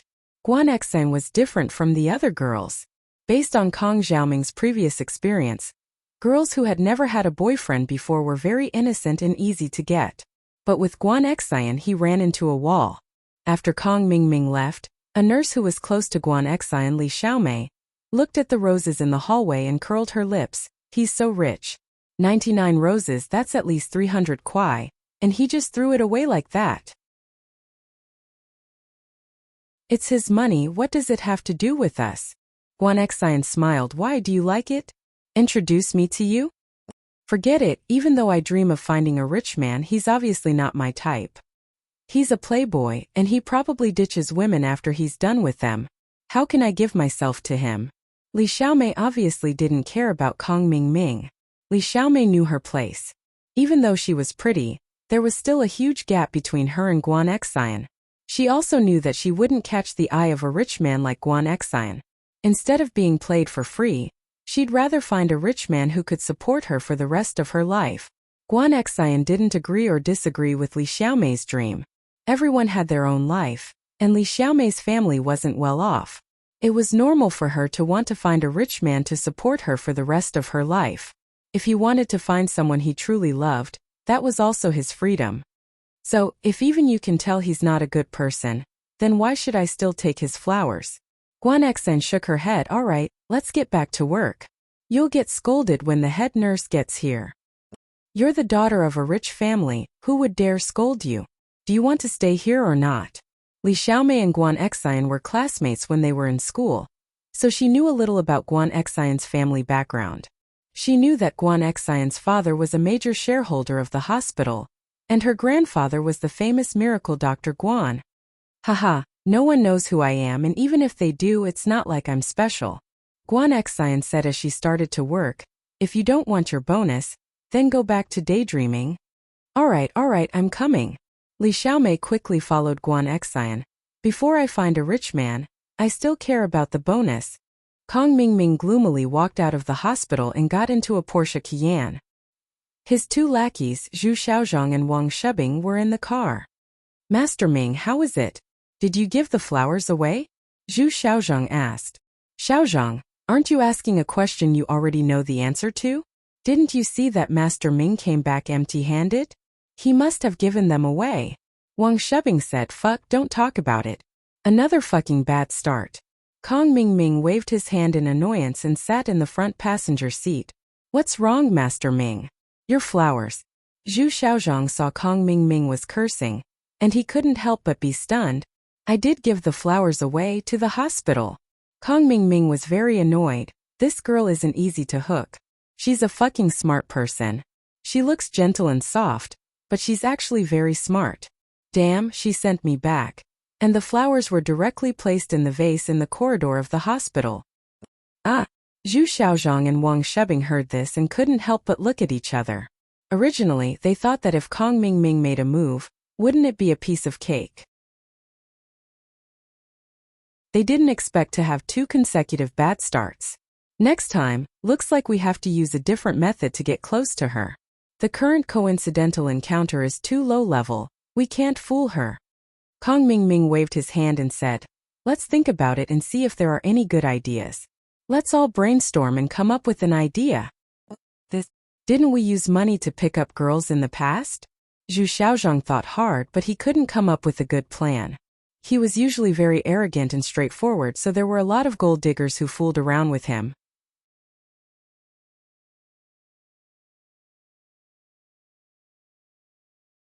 Chapter 677. Tank Top Bro. Ming bro, I have an idea. Wang Shebing, who had been quiet all this time, finally spoke. But I'm afraid that you'll have to suffer a bit. Oh, you have an idea? Hurry up and tell me. If it's really useful, I'm willing to suffer a bit. Although Kong Xiaoming didn't like to suffer, from his point of view, hitting on girls was to have fun. If he suffered, then how would he be able to hit on girls? Wasn't that just asking for trouble? He'd rather not hit on girls. He had plenty of targets anyway, and it wasn't like he didn't have any. But Guan Xian was different. Hitting on Guan Xian and getting the secret recipe from Miracle Dr. Guan's medical company was Kong Ming's current mission. Whether or not he could get a good position in the family depended on this one move. Although Zhao Long didn't show much hostility towards Kong Ming knew that if he kept being useless, Zhao Long wouldn't be nice to him after his grandpa died. Master Ming, think about it. Guan Xian is a nurse at Songshan Songshan First Hospital, right? Wang Shebing started to analyze. Isn't that obvious? Why are you asking when you already know the answer? Kong Ming wasn't too happy. Of course she's a nurse at Songshan First Hospital. Didn't I tell you before? Young Master Ming, let me finish speaking. Wang Shebing said. Guan Xian is a nurse at Songshan First Hospital. Then tell me, who is the person she interacts with the most? Doctor? Kong Ming thought about it and said, damn, you're not thinking of making me a doctor, are you? I'm not interested in that. Young Master Ming, how can you become a doctor in one day? Wang Shebing smiled bitterly. This is a terrible idea. And it's not something that I, strategist Wang, would come up with. Oh, then what do you mean? Kong Ming relaxed when he heard that he wasn't going to be a doctor. Patients. Of course, nurses have the most contact with patients every day, so I want you to be the patient. Wang Shebing said. You want me to pretend to be sick and get close to Guan Xian? Kong Ming's eyes lit up. This was a great idea, why didn't he think of it before? If he became a patient, wouldn't he be able to interact with Guan Xian every day? You can't pretend to be sick. Like you said, Guan Xian isn't stupid. She'll be able to tell if you're pretending to be sick. Wang Shebing waved his hand and said, if you want to be sick, then you have to be really sick. This is why I said you have to suffer a little. Really sick? That's a good idea. Zhao Ming nodded. Then how do you think I should get sick? Oh well, normally if you have a normal fever you can stay in the hospital. As long as you're willing to pay, there's no reason for the hospital to refuse, right? Okay, then I'll have a fever and a cold. This is easier. Other diseases, even if I want to, are not easy to get. Kong Ming also felt that the only way to get close to Guan Xian was if he stayed in the hospital. But It's not easy to catch a cold today, is it? Kong Mingming looked at the sunny sky outside the car window. The weather in April was already very hot. It didn't seem easy to catch a cold. That's why we have to suffer a little. Wang Shebing said, I know there's an ice hockey rink nearby. Master Ming, let's go sit there? Fine. Kong Mingming gritted his teeth. For the sake of picking up girls, for the sake of his family's status, he would endure it. He had to succeed this time. So what if he suffered a little? As a result, Kong Mingming and his team arrived at the ice hockey arena. Under everyone's astonished gaze, they walked into the ice rink. Zhu Xiaozhang and Wang Shebing both wore thick, warm ice hockey jerseys. Kong Mingming, on the other hand, wore a short-sleeved tank top and shorts. He gritted his teeth as he sat in the audience seats. Damn a man. The people in the arena saw Kong Mingming's outfit and couldn't help but exclaim, Isn't he too awesome? He's a tank top bro. A girl took out her phone and was about to take a photo of Kong Mingming and post it on the internet. A new generation of bro was born.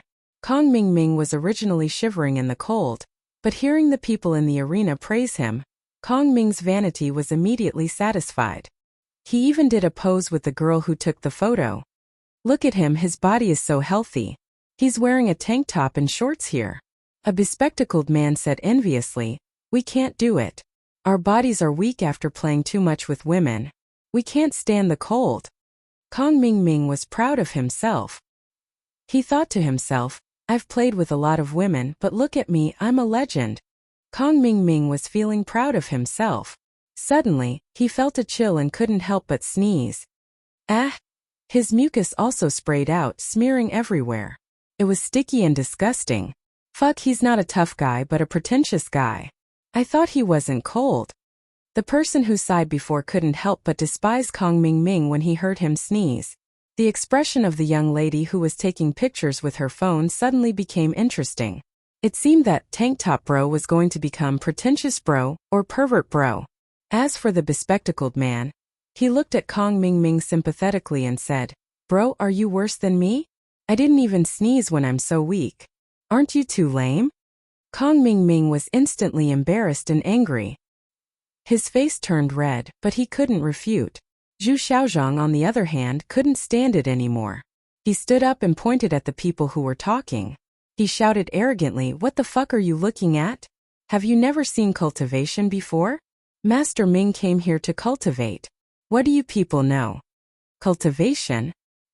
He came here to cultivate with mucus coming out of his nose. Was there something wrong with his brain? Those people shook their heads speechlessly and ignored Kong Mingming. Although Kong Mingming lost face, he thought of his plan to pick up girls. He had to persevere. He couldn't give up halfway. He had to cultivate until he caught a cold. Ah! Kong Mingming sneezed again. The media in Songshan, under the lead of the direwolf, was almost one-sided. They were all attacking Songshan's first school, describing it as the devil's first school. In fact, other than the interview with the direwolf, Chu Pingzhan and Ding Binggong didn't face any media again. Even if the media wanted to enter the emergency room, they wouldn't get permission from the hospital. So the latest development of the matter was unknown to the media.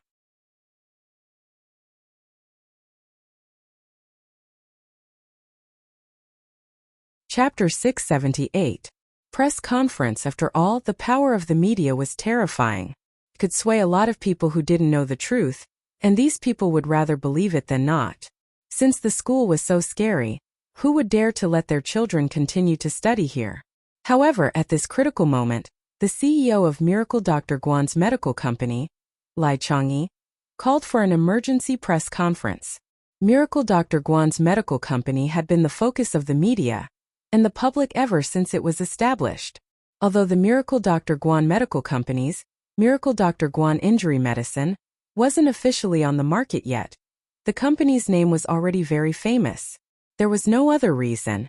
Although the news of Miracle Dr. Guan's medical company's outstanding performance at Yanjing's house use auction was only spread among the noble houses and wealthy merchants, the all-pervasive media quickly got wind of it and reported on Miracle Dr. Guan's medical company continuously.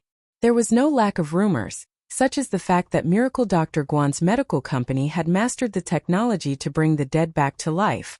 Of course, these were all derived from the pill of life extension and toxin cleansing. But Fatty Lai didn't go out to refute the rumors, because these reports were all rumors. With this hype, he didn't even need to advertise himself, and directly hyped up the name of Miracle Dr. Guan's medical company. So when Miracle Dr. Guan's medical company called for an emergency press conference, all the media in Songshan sent their reporters to the press conference as soon as they received the news. Although the media's attention was on the fainting incident of Songshan's first school, Miracle Dr. Guan's medical company's press conference was also very important. The media that didn't take the lead in the fainting incident focused their attention on this press conference, hoping to get some first-hand information from the press conference. The press conference was held in Fatty Lai's newly built skyscraper, which would become the headquarters of Miracle Dr. Guan's medical company. The building and trading company downstairs were also contributed by Fatty Lai for free and merged into Miracle Dr. Guan's medical company. The construction company would be responsible for the construction of the factory, and the trading company would be responsible for the sales of the produced medicine. Fatty Lai's wife was a little reluctant to give away all of his assets, but Fatty Lai didn't care about his wife's opinion at all. From his perspective, his wife had long hair but short brains. How was this even possible? If he followed Lin Yi in the future, what else could he not want? Lin Yi's medical skills were superb. It wouldn't be an exaggeration to say that he could bring the dead back to life. As his follower, how could Fatty Lai not benefit from it? Fatty Lai felt a sense of satisfaction he had never felt before as he looked at the packed press area.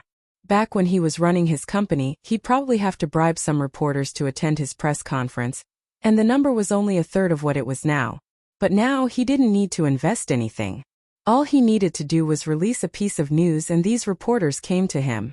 It couldn't be helped, Miracle Dr. Guan's medicine company's product wasn't even on the market yet. But they already had a name. Thank you for joining the press conference of Miracle Dr. Guan's medical company. I am Lai Changyi. Fatty Lai walked up to the stage with a smile on his face. The main topic of this press conference is the mass coma incident in Songshan First School. If you are here for our company's new product, I'm afraid you will be disappointed. The reporters were stunned by Fatty Lai's words. Why was it Miracle Dr. Guan's medical company's turn to hold a press conference for the fainting incident of the Songshan First School? Even if there was a press conference, it should be held by Songshan First School or Pengzhan Industries, right? Or it could be the police. But Miracle Dr. Guan's medical company was the only company that had nothing to do with this incident. Why would they hold a press conference to release news related to the fainting incident of the Songshan First School? No matter how they looked at it, the reporters found it strange. Although it was strange, they were still very excited. Not only were they not disappointed, they were glad that they came to the right place. Because the fainting incident of the Songshan First School was the headline of all the media. They were all trying to find out the truth behind the incident. Fatty Lai's press conference was related to this incident. How could they not be happy? First of all, I want to say that the rumors in the society are not true. What terrifying school's unknown virus base? It's all nonsense. Fatty Lai knew about the relationship between Lin Yi and Miss Chu, so he held this press conference not only to promote his Miracle Dr. Guan's medical company, but also to restore the Songshan First School's reputation. Fatty Lai's words made the reporters below the stage blush with shame. They had also published reports like, terrifying campus biochemical base with unknown virus before, but they were just following the trend. Fatty Lai's denial of the news made the reporters perk up. After our Miracle Dr. Guan's medical company's clinical research and analysis, we have found the cause of the fainting students. It's confirmed that it's caused by poison. Fatty Lai's words shocked all the reporters present. Didn't the hospital say that it wasn't poison? And they couldn't find the cause of the fainting? A reporter below the stage couldn't help but ask. Indeed, if we used normal methods, we wouldn't be able to find the cause of the fainting. Because the poison that these students were poisoned with is an extremely rare 1,000-year poison. Fatty Lai said, everyone knows that our Miracle Dr. Guan's medical company is a company dedicated to medical research and development. Whether it's the research ability or the team of experts, they are all internationally advanced. Therefore, after the unremitting efforts of our team of experts, we finally analyzed that this 1,000-year-old poison is a kind of strong poison made from 7 kinds of Chinese herbs. It is called deadly 7 herbs poison, a kind of 1,000-year-old poison that has been lost for thousands of years. After this poison is consumed, it will be absorbed by the body quickly, and then it will destroy the body's physiological functions. If we don't treat them in time, they will die in at most 3 days. This poison is made from pure Chinese herbs. It's very difficult to detect it using normal chemical methods. So this is why the hospital didn't detect it before. Because the smell of many Chinese herbs is similar to seasoning, it won't arouse suspicion.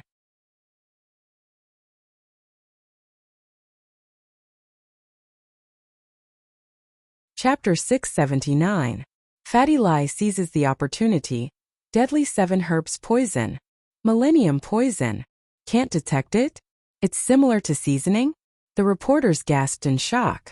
Fatty Lie's words were a little too inconceivable, and they couldn't accept it for a while.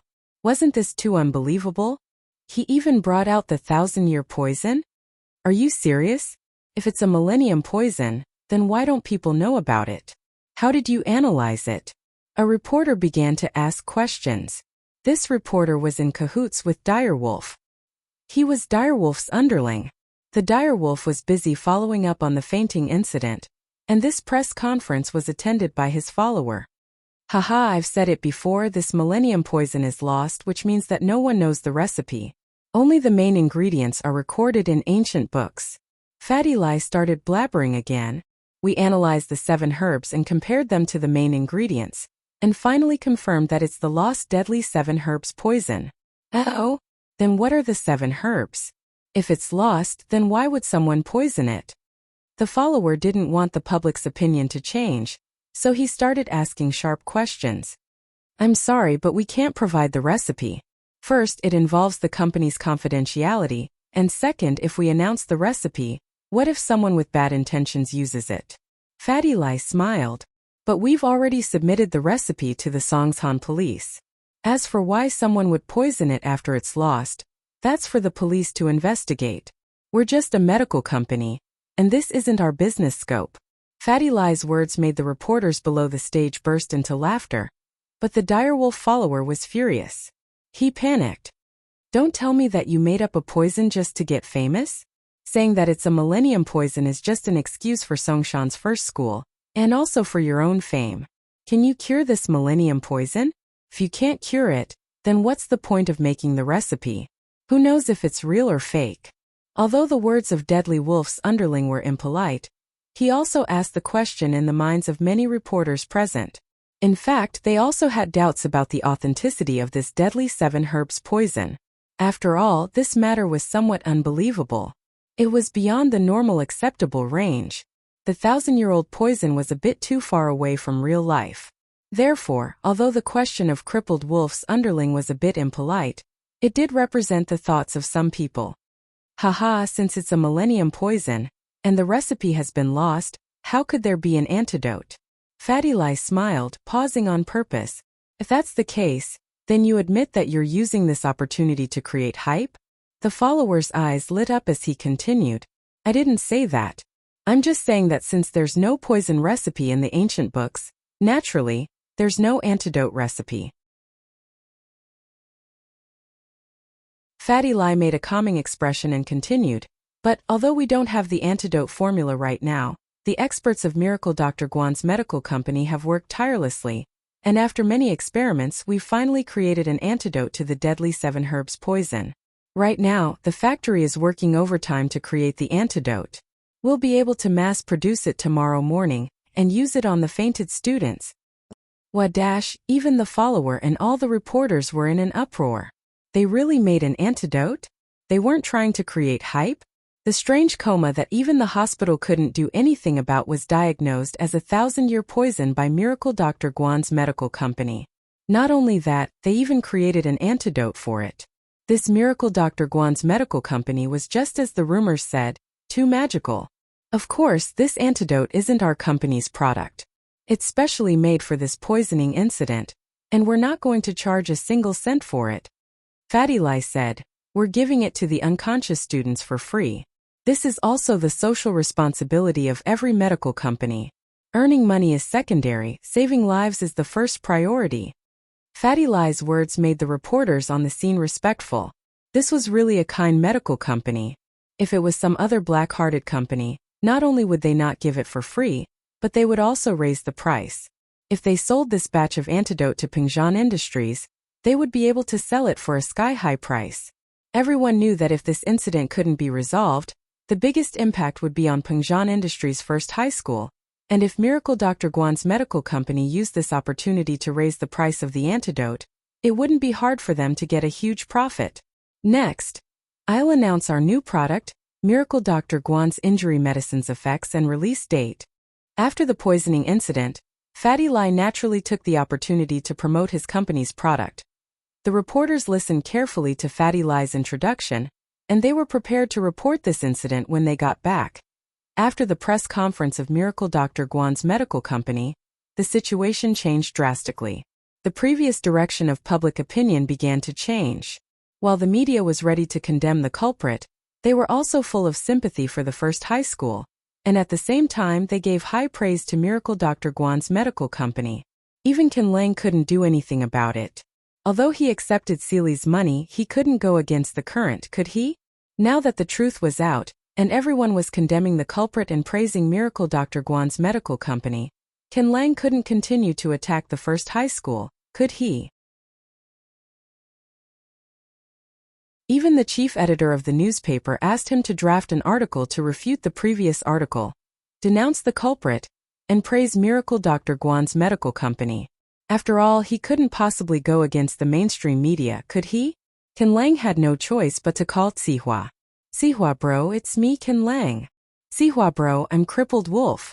Ken Lang said with a guilty conscience, I tried my best to smear the name of Songshan First School and Pingzhan Industries, but I couldn't do anything about it. That Miracle Dr. Guan's medical company is too powerful. They actually found out the reason why the students were in a coma. They said that they were poisoned by some deadly 7 herbs poison and even made the antidote. I can't lie through my teeth anymore. What? Sihua was shocked after hearing the words. What did you say? Did Miracle Dr. Guan's medical company find out why the students were unconscious? You even concocted an antidote?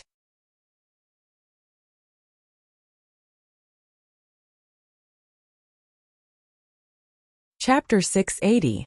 Recovering. Here's the money. Sihua didn't have the time to waste with Direwolf. He slammed his phone to the side and rushed to find Master Bing. He had to tell Master Bing this news as soon as possible. The news had spread in the media world, but normal people didn't know about it yet. Because the media needed time to write and publish the news, they were only in the preparation stage and hadn't released the news yet. The TV stations were also working overtime to edit the news and get ready to broadcast it as soon as possible. Sihua stumbled into Master Bing's room. Master Bing, it's bad, our plan failed. Master Bing was reading a novel written by Fishman II. Very pure, very flirtatious prequel on his phone. It was a very enjoyable urban novel. He was imagining himself as the main character, and was torturing the supporting characters when he was interrupted by Sihua. He was annoyed. What are you screaming for? What plan failed? Master Bing, Direwolf just called and said that Miracle Dr. Guan's medical company has found the cause of the student's coma. It's poisoning, and they've even found the poison.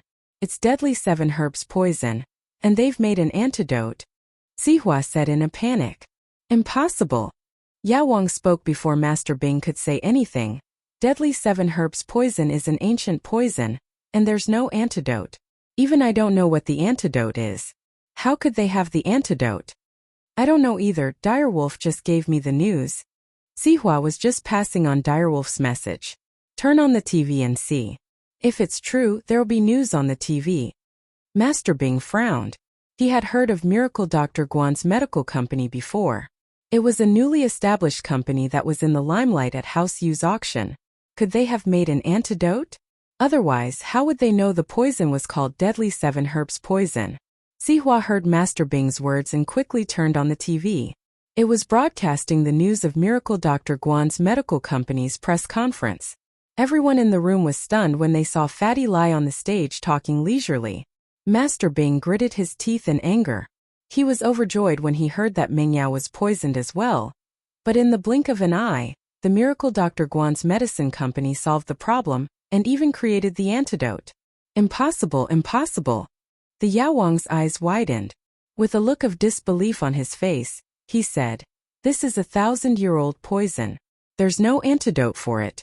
Even if they know about this poison, it's impossible for them to concoct an antidote in such a short period of time. Not even that person." The person the Medicine King was talking about was someone who had completely defeated him. He was his nightmare, but even that person couldn't create an antidote in such a short period of time. This was absolutely impossible. However, the truth was right in front of him. Yao Wang had no choice but to believe it. After all, the TV news wouldn't simply report it. If the miracle Dr. Guan's medical company didn't create an antidote and instead said that they did, it would be a huge blow to the company once this matter was exposed. This was fatal to a newly established company. Master Bing heard Yao Wang keep saying that it was impossible and he was annoyed. He frowned and said, "All right, since it doesn't work this time, we'll think of another way." Master Bing didn't expect Yao Wang to be so weak despite looking so powerful. He couldn't take a blow like this. His Qibing skyscraper had collapsed, but he didn't give up. He was still thinking of ways to deal with Lin Yi. Of course, Master Bing thought this way because he didn't understand the power of the deadly 7 herbs poison. Only Yao Wang himself knew how terrifying and powerful the deadly 7 herbs poison was. He thought that this poison would work because even he didn't have an antidote for this poison, let alone those normal hospitals. He didn't think that the miracle Dr. Guan's medical company could create an antidote for the deadly 7 herbs poison. He didn't believe it, but the truth forced him to believe it. After all, the other party did find out why the students were in a coma, and pointed out the name of the deadly 7 herbs poison. In other words, the other party had a certain level of understanding towards this poison. The antidote was also real. Otherwise, no company would risk their future. The antidote had nothing to do with miracle Dr. Guan's medical company. If they couldn't do it, why would they take this job? It seemed like the other party's medical skills weren't weak. Miracle Dr. Guan Shueming. In the past, Yao Wang didn't put Guan Shueming in his eyes at all. Although he was called Miracle Doctor by the 4 big and 5 small houses, the hidden houses all had their own doctors. Yao Wang was one of House Zhao's doctors. But now Yao Wang had to take Guan Shueming seriously. It seemed like he really had some skills. "Guan Shueming, I'll remember you. I'll compete with you." When the news was broadcasted, Gao Xiaofu also knew about it. He was also dismissed from school and went home. After returning home, Gao Xiaofu was scared and excited at the same time. It was the excitement of doing something bad.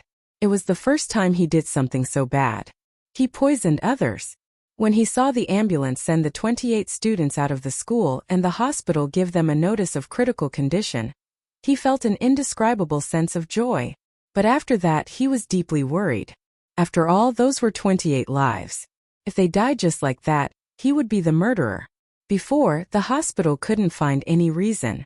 Gao Xiaofu let out a sigh of relief. Although he was the one who poisoned the students, there was no evidence. Even the hospital couldn't give an answer. He was afraid that the case would be left unsettled. But not long after, there was a company called Miracle Dr. Guan's medical company that held a press conference. Not only did they find out the reason why the students were in a coma, but they also gave the prescription of the deadly 7 herbs poison to the police. This meant that the police would start their investigation soon, and if they found out about the food in the cafeteria, they would easily suspect Pinliang and himself. Gao Xiaofu was really anxious now. He quickly picked up his phone and dialed Zhong Pingliang's number. He had to discuss a plan with Zhong Pingliang. They couldn't wait for the police to come to their door, could they? Zhong Pingliang just had a kidney transplant. He was lying in the hospital happily, enjoying the sunlight outside the window. He felt that life was beautiful. Having a kidney was good. He felt that he had regained his confidence as a man.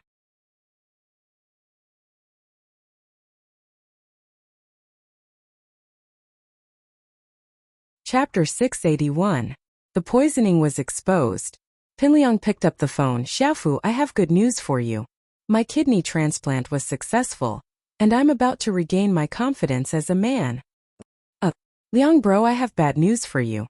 Miracle Dr. Guan's medical company found out about our poisoning, and they reported it to the police. Do you think the police will find us? Xiaofu didn't even have time to congratulate Pinliang as his heart was filled with deep fear. What? They found out so quickly? No way.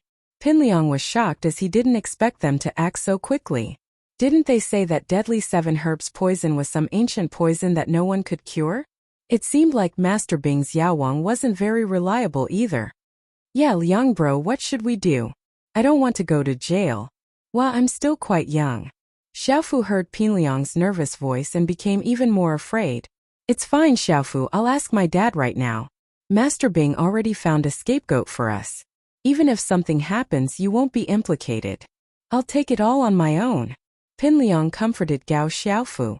That's good, that's good. Xiaofu heard Pinliang's words and sighed in relief. Then I don't have to do anything? If the police ask me, I'll just say that I don't know? And you don't have to say anything. If they want to ask, let them ask me. Just pretend that it has nothing to do with you. Pinliang said. Okay, I understand. Xiaofu said gratefully. Liang bro was a good man. He didn't shirk responsibility when something happened. Pinliang hung up the phone and called his father over. Fabai was just outside the ward. He had just turned on the TV and saw the news about the mass coma in Songshan's first school. He was looking at it when Pinliang called him in. Dad, the poisoning was exposed. Hurry up and call Master Bing. Don't drag me into it. Pinliang would be lying if he said he wasn't worried. He was afraid of going to jail. He just got a good kidney and he didn't even have time to enjoy life. He didn't want it to be ruined in jail. Xiaofu just called and said that some Miracle Dr. Guan medical company found the reason for the student's coma and told the police. I'm also watching this news. Fabai nodded and said solemnly, I'll call Master Bing now. Although he has already arranged it, I still need to confirm it. Okay, Dad, don't make a mistake. I don't want to go to jail. Pinliang reminded. No way, why would I let you go to jail? Fabai said with a wave of his hand as he dialed Sihua's number. Old Zhong, right? Sihua answered Fabai's call. He had a rough idea of why Zhong Fabai was calling him, so he didn't wait for him to speak. I'll arrange for someone to turn himself into the police station right now. If the police come looking for Pinliang, just tell Pinliang to say this. Master Bing will take care of the rest for you. Sihua told Fabai what Pinliang needed to say, and Fabai calmed down after listening to Sihua. With the prescription of the deadly 7 herbs poison provided by Miracle Dr. Guan Medical Company, the police quickly found the content of the 7 herbs in the food. The person who poisoned the food was very smart. He only used one type of herb in each dish, and the herbs alone were not poisonous.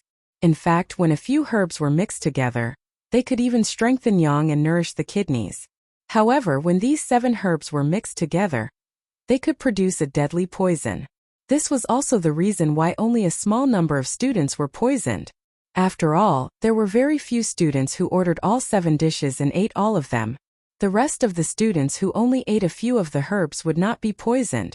After finding the source of the poison, the police sent people to the school cafeteria to investigate.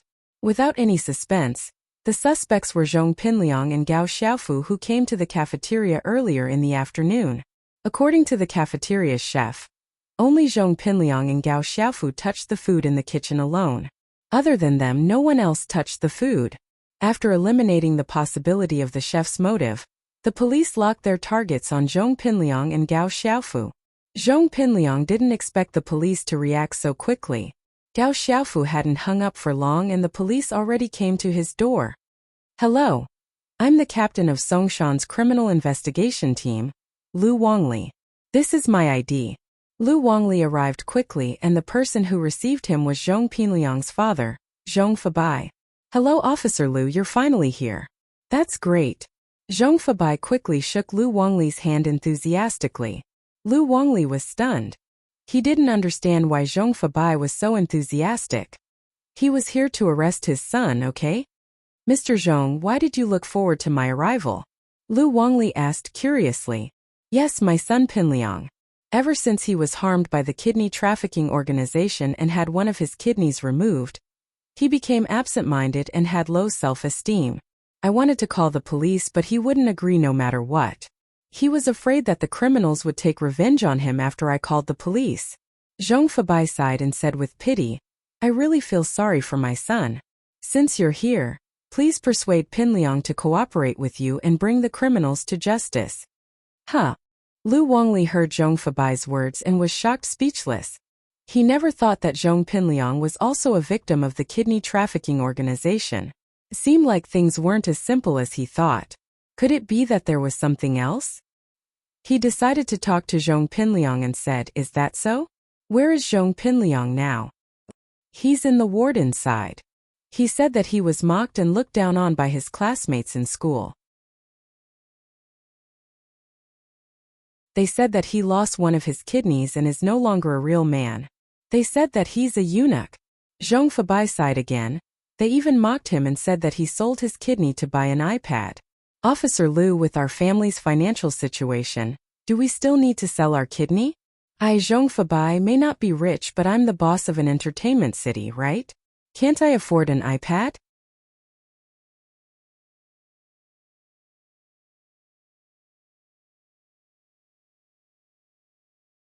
Chapter 682. Deceiving the heavens. Well, I haven't finished speaking yet. He's being ridiculed in school. I don't think it's okay.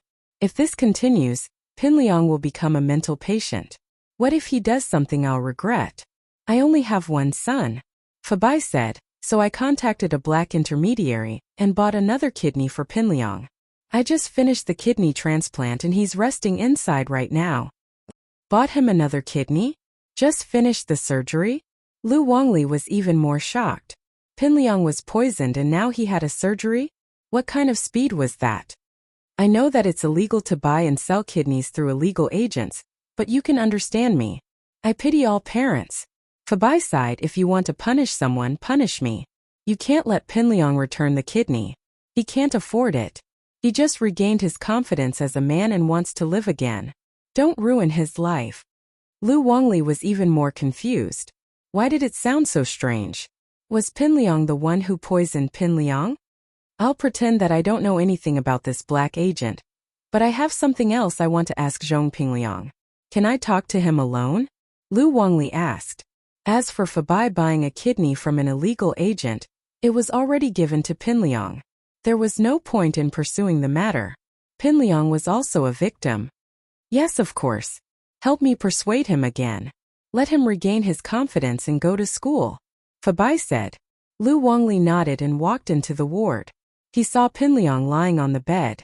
Pinliang naturally saw Lu Wangli in his police uniform. He hesitated slightly and said with a depressed expression, Hello, officer. If you are here to collect evidence for the kidney trafficking company, I don't want to go. I don't want to embarrass myself anymore. I've had enough. I don't want the kidney trafficking company to take revenge on me. But if you want to ask about the coma incident in school, I can be honest with you. I did it, but it wasn't my intention. Really wasn't. I didn't think that there would be such serious consequences. Lu Wangli was stunned by Pinliang's straightforwardness. He didn't think that Pinliang would be so honest the moment he stepped into the room. From the looks of it, he must have suffered a huge psychological burden before. That's why he confessed the problem so frankly after I came. Lu Wangli didn't use any of his psychological tactics, but the more he thought about it, the more Lu Wangli felt that there was more to this than met the eye. Out of sympathy for Pinliang, the victim, Lu Wangli didn't want a high school student to become a prisoner. Perhaps there was something going on? According to him, this wasn't his original intention. What could it be? Zhong Pinliang, I don't know what your intentions were. But now that you've admitted that you poisoned the cafeteria, do you know the consequences you'll have to bear? Intentional murder is not a small crime. Lu Wangli said with a serious expression. I didn't know it was poison. I really didn't know. I didn't want this to happen. I'm sorry. Pinliang clutched at his hair painfully. You didn't know it was poison? Then why don't you tell me what happened? Lu Wangli frowned and asked. But if I tell you, you'll arrest my relative. I didn't know he gave me poison. Pin Liang looked like he was in a difficult position, but in fact, he said all the important clues. Lu Wangli's eyes lit up. There was more to this. That meant that Pin Liang wasn't the mastermind, and according to the current situation he was also a victim? So Lu Wangli said, "Zhong Pingliang, you have to tell the truth now. Otherwise you'll be taking the blame for someone else, you know? If this matter really has nothing to do with you, considering that it's your first offense and that you're a patient now, you can atone for your crimes with good deeds. You can be given a lighter punishment or even be exempted from punishment." Pin Liang sighed and hesitated for a while. "If you don't punish me, will you punish my relative? Will he be sentenced to death? If it really has nothing to do with you, your responsibility can be lightened or even exempted. But if your relative is the mastermind, then his crime will be heavy. As for whether he will be sentenced to death or not, it depends on his attitude of admitting his mistake and his motive. Of course, it still depends on the court's decision," Lu Wangli said. "All right, you can find out even if I don't tell you."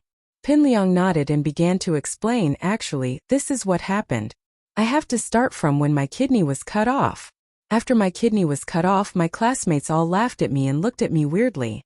Some of them even said that I'm not a complete man anymore, that I'm a eunuch. Some even mocked me and said that I sold my kidney to buy an iPad. This made me lose all my face. I hate them. These people are too evil. They don't understand the pain in my heart. They don't know how inferior I feel. I hate them." And then, Lu Wangli nodded. He started to sympathize with Zhong Pingliang.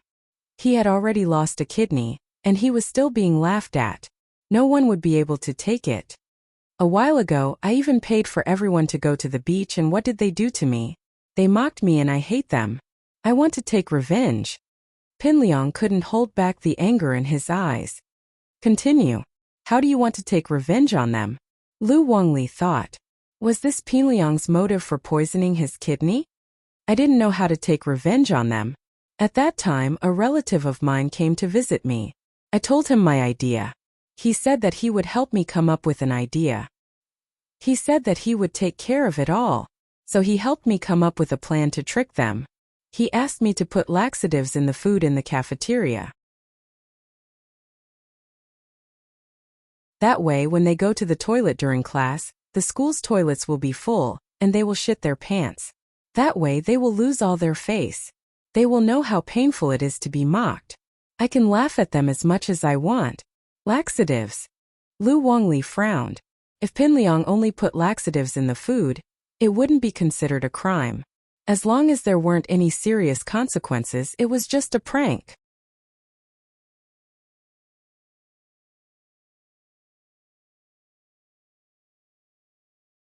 Chapter 683. Surrendering. I just wanted to teach them a lesson. I didn't want to send them to the hospital. The relative who gave me the idea was in the medical business, so I asked him to buy some laxatives for me. The laxatives he bought for you are the poison you put in the cafeteria? Lu Wangli nodded and continued asking. Yes, but he didn't say it was a poison, just a laxative. Pin Liang said. He said that the laxative was made up of 7 herbs, and the side effects were minimal, but it'd be a huge problem if everyone in the school got diarrhea. He said that only a few of the 7 herbs would cause diarrhea, and the effects would be different depending on the type of herb taken. That way, no one would suspect anything. Pin Liang said. That's right, Pin Liang. Lu Wangli nodded. If what Zhong Pingliang said was true, then he might have been used by his relative. After all, the idea and the laxatives were all provided by his relative. Zhong Pingliang was just a person who was tricked into carrying out the plan. From the fact that the relative gave Zhong Pingliang 7 herbs, it could be seen that the relative definitely didn't mistake the other herbs for laxatives. This kind of concoction was done deliberately and meticulously. And this Zhong Pingliang was really dumb. He just did what someone told him to do and he took it seriously? What's your relative's name? Lu Wangli asked. Jin Maoxing, a distant relative of my uncle Jin Gubang, Zhong Pingliang said. Lu Wangli nodded. Just as he was about to say something, the phone rang. Lu Wangli took it out and saw that it was a call from the team. So he quickly picked up the phone. I'm Lu Wangli, please speak. Captain Lu. A person called Jin Maoxing came to the police station to surrender. He said that he was the mastermind of the Songsan cafeteria poisoning case. The call was from one of Lu Wongli's subordinates. Oh, okay, I'll go right now. Lu Wongli thought to himself that this was really a coincidence. He had just gotten the name of the criminal suspect, and the other party had already surrendered. But this way, Lu Wongli didn't doubt Zhong Pingliang's words anymore. After hanging up, Lu Wongli turned to Zhong Pingliang. Zhong Pingliang, although you're a victim in this case, you're still responsible for it. Please don't leave Songsan for now until the case is over. All right. Pingliang nodded. I'll be staying in the hospital for a while. I won't wander around. You don't have to be afraid now. The kidney trafficking organization has been wiped out by the police, so you don't have to feel any psychological burden. Lu Wongli said. We hope that you can be a witness for the police. When the time comes, we can accuse the kidney trafficking organization. Ah, the kidney trafficking organization has been wiped out? Pingliang was shocked. He'd just gotten a kidney transplant at noon. How did he get wiped out so quickly? Wasn't this speed a little too fast? Yes, the kidney trafficking organization's headquarters has been uprooted. Of course, if you're worried that the kidney trafficking organization will take revenge on you, we can send some police to protect you while you're in the hospital. Lu Wongli said. Pingliang said that he didn't want to testify because he was afraid of losing face and revenge. It was all bullsh*t to confuse Lu Wongli. But now that he heard that the kidney trafficking organization had been wiped out, Pingliang was tempted. Did Jiang Wen get arrested? Pingliang still hated Jiang Wen. After all, he was the culprit who cut off his kidney. As for Lin Yi, Pingliang didn't hate him anymore. He'd already given Lin Yi's kidney to himself. Why would he hate Lin Yi? He should pity him instead. A great master in the Lin family had lost a kidney. It would be a joke if people heard about it. He heard from Heibao Bro that Lin Yi was also a golden class master. If he got a golden class master's kidney, would he have the strength of a golden class master? He didn't need all of it, just half would be enough. Pingliang fantasized about a wonderful life where he could dominate the world, planning to test out his strength after he recovered from his illness. So, when he heard that the kidney trafficking organization had been wiped out, Pingliang was actually very happy after the shock. He couldn't do anything to Jiang Wen, but the police could. Now that he had a kidney, he didn't need anything from Jiang Wen anymore.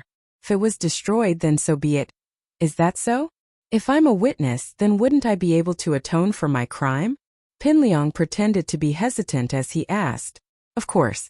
After all, we need to consider your final punishment, Lu Wongli said. All right, I'll testify. Pingliang nodded. But you have to protect me.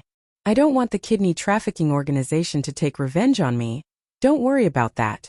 We will definitely consider the witness's safety. Lu Wongli nodded. Pingliang was feeling great.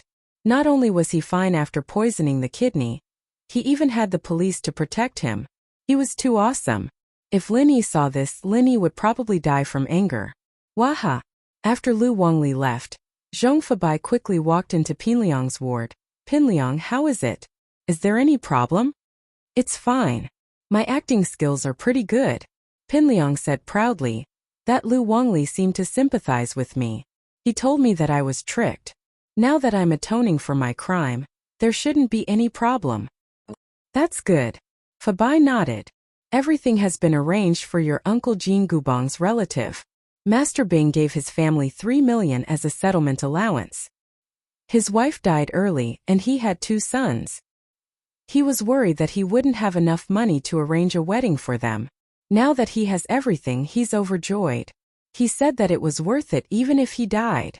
Right, Dad. I heard from Lu Wongli that the police wiped out the kidney trafficking organization. Pingliang lowered his voice. Say, I just got a kidney transplant this afternoon. Why did the police wipe them out so quickly? Did they wipe out Jiang Wen's headquarters? No way. So fast? That Jiang Wen is really unlucky, Fabai said with an indescribable joy in his heart. His son's kidney was removed. It wasn't as simple as returning one back.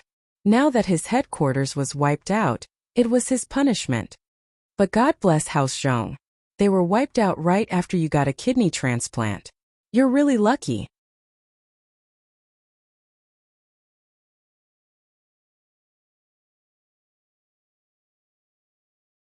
Chapter 684. Motive. Haha, that's true. Fabai thought about it carefully and it was true. It seemed like House Zhong was going to prosper. Thus, the father and son laughed happily in the ward. After laughing for a while, Zhong Pingliang felt that something was wrong and quickly said, "Dad, don't laugh. Lu Wangli said that he would send police to protect me. Don't let them see anything wrong." Fabai's smile stopped abruptly. He almost choked to death. After a while he said, "Why didn't you say so earlier?" Jean Maoxing had rehearsed many times, so when he arrived at the police station, he was familiar with the process and directly confessed the problem. As for why he surrendered, it was because he watched the TV and couldn't take the pressure anymore. His motive was actually very simple. It was a spur-of-the-moment idea. After listening to Zhong Pingliang's confession, he came up with this revenge plan on the spur of the moment.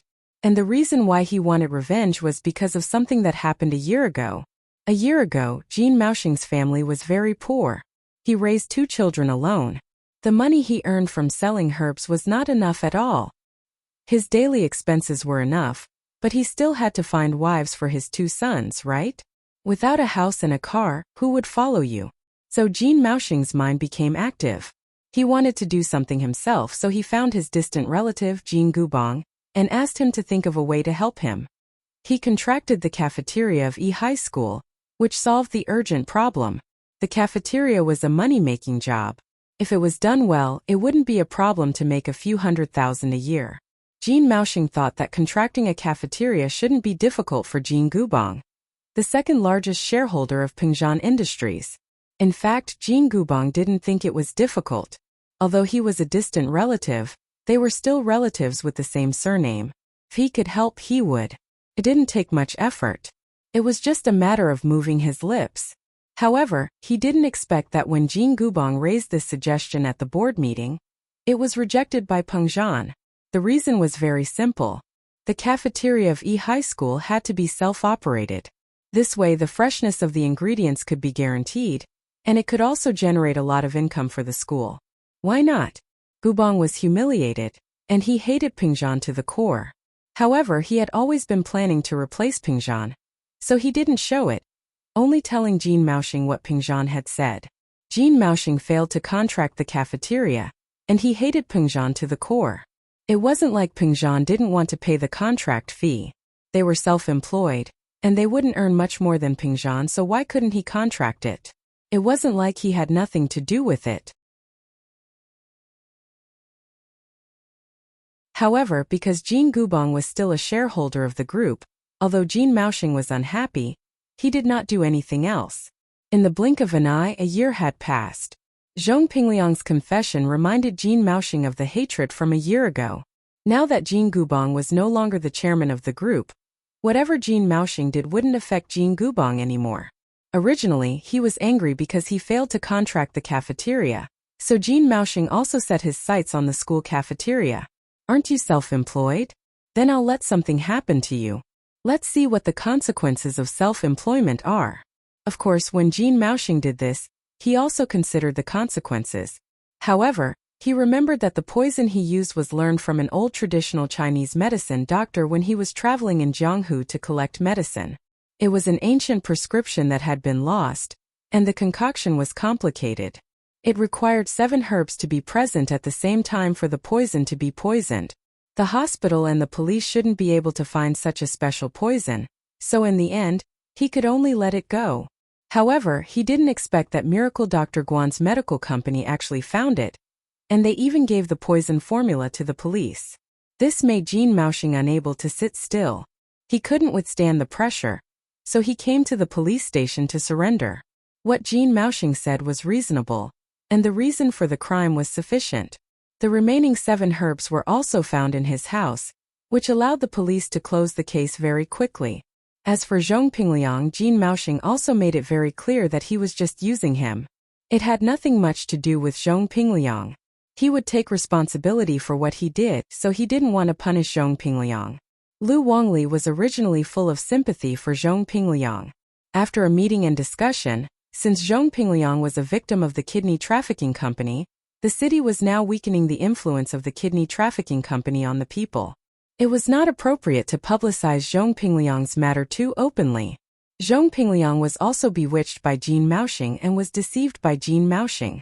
He was also a victim, so he was exempted from criminal punishment, but he still needed to be criticized and educated. However, they didn't know if all the remaining members of the kidney trafficking company were caught. As a victim of the kidney trafficking company, the police still gave Zhong Pingliang the necessary protection measures while he was in the hospital. There were police officers guarding near Zhong Pingliang's ward 24 hours a day. The police needed the victim to testify in court against the crime of the criminal group and Zhong Pingliang. However, after the incident, Lu Wangli called Ding Binggong and talked about Zhong Pingliang's matter alone. Principal Ding, this student Zhong Pingliang is actually very pitiful. One of his kidneys was cut off. It's already tragic enough, and the students are laughing at him. This is not good for his psychological growth. Lu Wangli said, I suggest the school to organize a charity activity and visit Zhong Pingliang in the hospital together. Lu Wangli was doing his best for Zhong Pingliang. In order to prevent his psychological growth from being distorted, he made such a suggestion to the school. Ding Binggong naturally agreed immediately. After all, although the students' academic results were important, the students' psychological quality couldn't be ignored. Thus, the incident of the first high school students fainting together was considered to have temporarily come to an end. The first high school's reputation was basically restored, and they were just waiting for the police to hold a press conference to announce the truth of the matter. As for Tang Yun calling Lin Yi and asking Lin Yi to save his love rival, Lu Xinwen and Kong Xiaobo were helpless. Since Tang Yun was willing, what else could they say? There was nothing going on in the afternoon, so Kong Mingming decided to bring Xiaofan to the hospital for a follow-up. Xiaofan's schizophrenia was obviously much better after a period of treatment. Ever since she met Kong Mingming, Xiaofan had completely lost confidence in Kong Mingming and removed his name from her heart. This was also what Kong Xiaobo was happy to see. Otherwise, Kong Xiaobo would always feel that he was a substitute for Kong Mingming.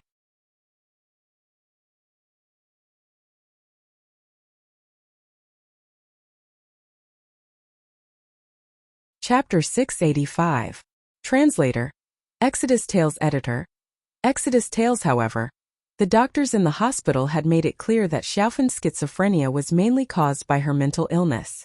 She could only be cured by undoing the knot in her heart. The hospital could only control the madness during the illness, and the treatment wouldn't be effective. Kong Xiaobo's appearance gave Xiaofan's parents hope, but they were still worried. Although Kong Xiaobo liked their daughter, would Kong Xiaobo's parents be able to accept their daughter? Of course, everything would be fine if their daughter wasn't in trouble. Although their family wasn't rich, their daughter was beautiful. Kong Xiaobo's family wasn't rich either, so they could be considered a perfect match for each other. But now, not only did their daughter become a broken flower, she even had problems with her legs.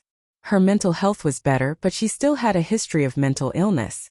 Although this kind of mental illness formed from emotional trauma wouldn't be inherited, Kong Xiaobo's family might not think so. What if they objected? So Xiaofan's family was worried, but there was nothing they could do. They could only hope that Kong Xiaobo could deal with it. However, Xiaofan's parents never expected that Kong Xiaobo would bring Xiaofan to Dr. Kang's birthday banquet. Not only did she meet Kong Mingming, but she also met Kong Xiaobo's parents. This put Xiaofan's parents in a perturbed mood. They were afraid that Kong Xiaobo's parents would come looking for them. They were afraid that Kong Xiaobo's parents would separate the two children. But after waiting for a few days, Kong Xiaobo's parents didn't come looking for them. On the contrary, Kong Xiaobo was still the same as before, visiting Xiaofan frequently. This made Xiaofan's parents feel relieved, and at the same time they were deeply grateful to Kong Xiaobo's parents. However, after asking his daughter about it, he realized that things were not as they had imagined. Kong Xiaobo's parents objected to them being together at first, but because of Lin Yi's help, Kong Xiaobo's parents finally agreed.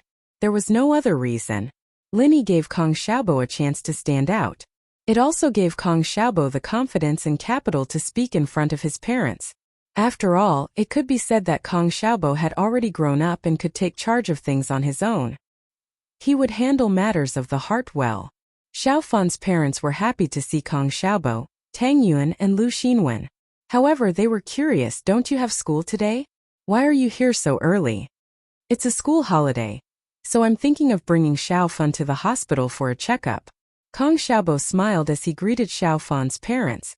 And I wanted to go to the hospital to see Uncle Tang too. I wanted to go for a long time, but my legs aren't convenient. My parents were worried about me, so I went by myself. Xiao Fan heard Kong Xiaobo's suggestion and said happily. Xiao Fan and Tang Yun were good friends since young. She often went to Tang Yun's house to eat, so she was familiar with Tang Yun's parents. Since Tang Juqing was hospitalized, she naturally had to visit. Yeah, we also want to see old Tang, but we don't know when Qibing Real Estate will come to demolish the house. We don't dare to leave, afraid that the bulldozers will come and destroy the house. Xiao Fan's parents sighed. These people are too wicked, there's nothing we can do. It can't be, right? They dare to do that? Kong Xiaobo was shocked. What's wrong with that? They even dare to demolish Tang Yun's house when there's someone in it, let alone those without? Xiao Fan's father said angrily. Old Nyo's house in the front yard was demolished by a bulldozer just because he went out. Now, he has no place to go and his family doesn't even know where to live. They really dare to do that? Kong Xiaobo clenched his fist in anger, but he knew that he wasn't capable enough to change anything. If only boss was willing to do something about it. Wasn't it unbelievable that Linny dared to push down Zhao Qibing's skyscraper and cripple Zhao Qibing without any repercussions? Wasn't it unbelievable? What he didn't understand was why Zhao Qibing didn't take revenge. Bullying the weak and fearing the strong. In fact, what Kong Xiaobo didn't know was why Zhao Qibing didn't take revenge. He did take revenge on Peng Zhan, but he didn't expect Linny to resolve it. Forget it, we're just commoners. Those people are more powerful than the mafia. We don't dare to go against them. Xiao Fan's father shook his head. How can Linny take care of everything? Don't give him any more trouble. It wasn't that Xiao Fan's parents didn't want Linny to talk to Zhao Qibing and ask for more compensation. But why would Linny help them? Linny probably didn't care about the compensation. From the way he dealt with Zhao Qibing, it could be seen that he didn't lack money. He just wanted to vent his anger. Kong Xiaobo didn't dare to simply agree. He could only wait until he saw Linny and talk to him. Although he didn't need Linny to take care of everything, he still wanted to help Xiao Fan's family. After all, she was his girlfriend, wasn't she? Kong Xiaobo brought Xiao Fan, Tang Yun, and Lu Xinwen out of the slums. They stopped a taxi and the four of them rushed to the hospital. Kong Xiaoming was shivering in the ice hockey rink. He didn't care about the people looking at him as if he was an idiot. Finally, he felt that he couldn't take it anymore. His body was hot and cold at the same time. Tears and snot flowed down his face. He almost fainted. He turned to Zhu Xiaozhang and asked, Xiaozhang, can you check if I have a fever?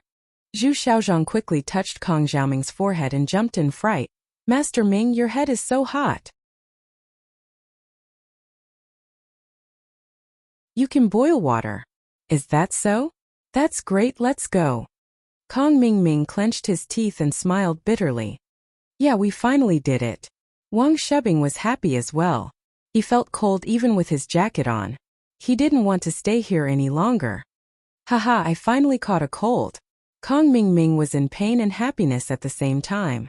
He stood up, laughed, and staggered to the door. The people in the ice hockey rink were dumbfounded. Was this guy an idiot? He finally caught a cold? Did he come here to catch a cold? Could this guy be a mental patient? The girl who took pictures with her phone continued to record this scene. She was ready to upload it to the internet. This was a cold bro. Kong Ming, Zhu Xiaozhang, and Wang Shebing left the ice hockey rink and drove the Porsche Cayenne back to the hospital. He was in a hurry to see Guan Exine.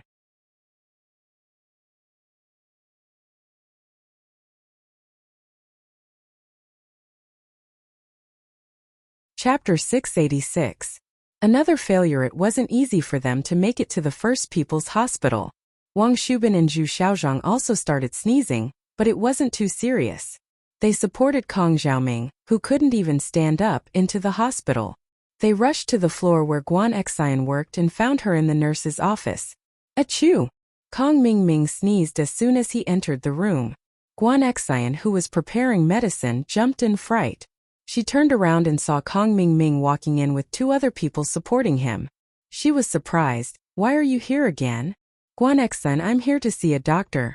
Kong Mingming felt like he finally found a reason to talk to Guan Xun. He was excited. I have a cold, can you give me a shot? Did you register? Did you see a doctor? Do you have a doctor's advice? Guan Xun furrowed her eyebrows. She didn't understand why Kong Xiaoming was so sick after going out for a walk. It seemed to be very serious. But whether he was sick or not, Guan Xun couldn't give him a shot. How could she give him a shot without a doctor's advice? Ah, I still need to see a doctor? Look at me, I'm going to die if I don't get a shot. Kong Mingming was stunned. He suddenly remembered the procedure of going to the hospital to see a doctor. It was all his fault for having a fever. He was confused and his brain wasn't working. But why didn't Zhu Xiaozhang and Wang Shebing remind him? They didn't have a fever, why were they so stupid? He couldn't help but glare at Zhu Xiaozhang and Wang Shebing. But in front of Guan Xun, Kong Mingming couldn't scold them directly. This was Kong Mingming's wish. Zhu Xiaozhang and Wang Shebing were young masters. When they were in the capital, they didn't even need to register for a doctor. Especially with Kong Mingming's relationship with Dr. Kang's family. No matter which hospital they went to, they would have someone they knew. They could just find someone they knew to give them the shots and medicine. They didn't even need to register for a doctor. Nurse Guan Xun, Master Ming's condition is serious and urgent. We didn't have time to register. Why don't you see him first and I'll go register? Wang Shebing quickly said. Then you should go to the doctor too. Without a doctor's advice, I can't just use the medicine. Guan Xun said, since it's so serious, why don't you bring him to the doctor first? Actually it's like this. I don't know anyone in this hospital. I don't know anyone, and I'm afraid that they'll slander me. Kong Xiaoming suddenly had an idea. Look at how luxurious this hospital is. They must have taken a lot of money from the people. If I don't know anyone in this hospital, I wouldn't dare to do it. You're my only acquaintance, please help me. Kong Mingming was very proud of his wit. This reason was very reasonable. Nowadays, many newspapers and news were reporting on the shady dealings of the hospital. He wasn't spouting nonsense.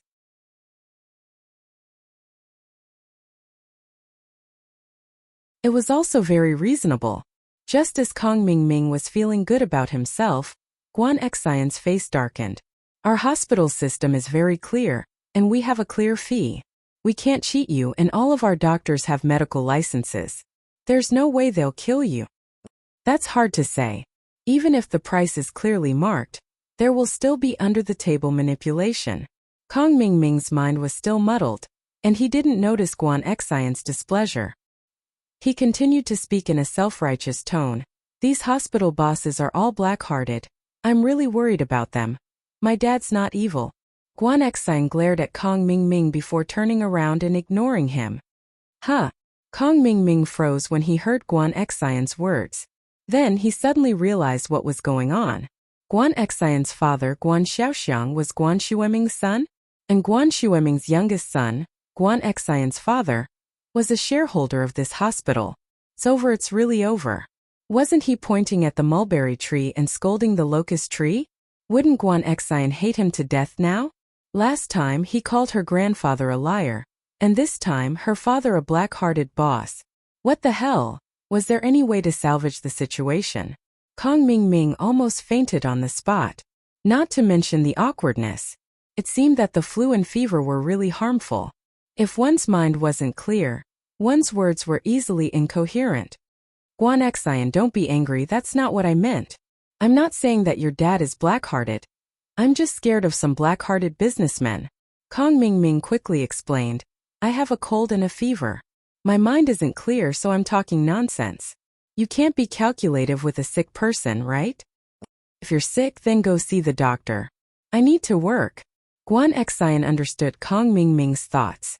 If it wasn't for the fact that Kong Mingming wanted to pursue her, he wouldn't have come to her. But Guan Xun didn't like him, so she wouldn't give him a chance. Kong Xiaoming didn't want to pester Guan Xun to accompany him anymore. He glanced at Wang Shebing and Zhu Xiaozhang, signaling them to bring him to the registration counter. After all, he could always ask Guan Xun for the injection after he got the doctor's order. Not long after Kong Mingming left, Kong Xiaobo came looking for him. Kong Xiaobo didn't know anyone in the hospital, so it was more convenient to bring Xiaofan to the doctor. He met Guan Exine through Lin Yi last time, and he knew that she was Guan Shuamin's granddaughter. Kong Xiaobo naturally had a good relationship with her. Guan Exine was also happy to be friends with Kong Xiaobo. Why? Guan Exine didn't know. Was it because he was Lin Yi's good friend? However, Guan Exine still felt a little awkward when she saw Tang Yun beside Kong Xiaobo. It seemed that her little thoughts didn't escape the beautiful girl's eyes. Guan Exine, I brought Xiaofan here for a follow-up. Are you busy? Can you take us there? Kong Xiaobo asked with a smile after entering the nurse's office. Of course, let me finish what I'm doing. Guan Exine was preparing some medicine for external injuries. She needed to send it to the ward, so she had to prepare it before she could do anything else. Then I'll have to trouble you. Kong Xiaobo nodded gratefully. Sometimes the doctor wouldn't be in the room, so if Kong Xiaobo brought Xiaofan to the doctor, he might not be able to find her. It's fine, what trouble? Guan Exine shook her head. You guys take a seat first, I still need to prepare for a while. Okay, you go ahead. Kong Xiaobo pulled Xiaofan to sit on the sofa, and Tang Yun was a little nervous. As a girl, her intuition told her that there was something between Lin Yi and Guan Exine.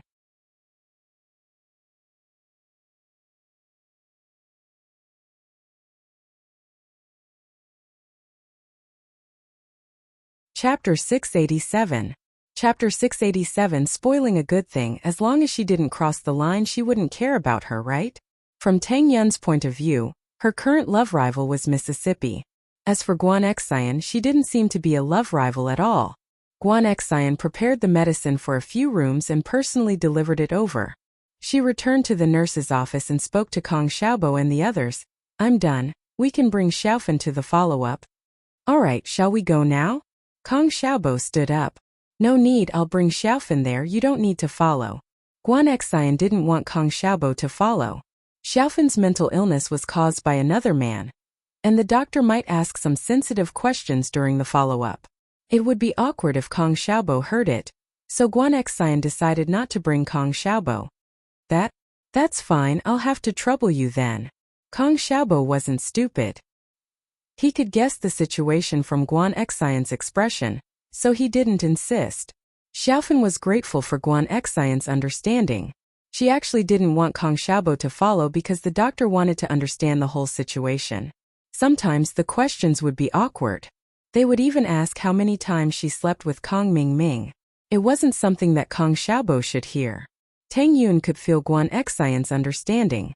It was hard for a girl like her to not attract boys, but what could she do? She couldn't ask Lin Yi not to meet her, could she?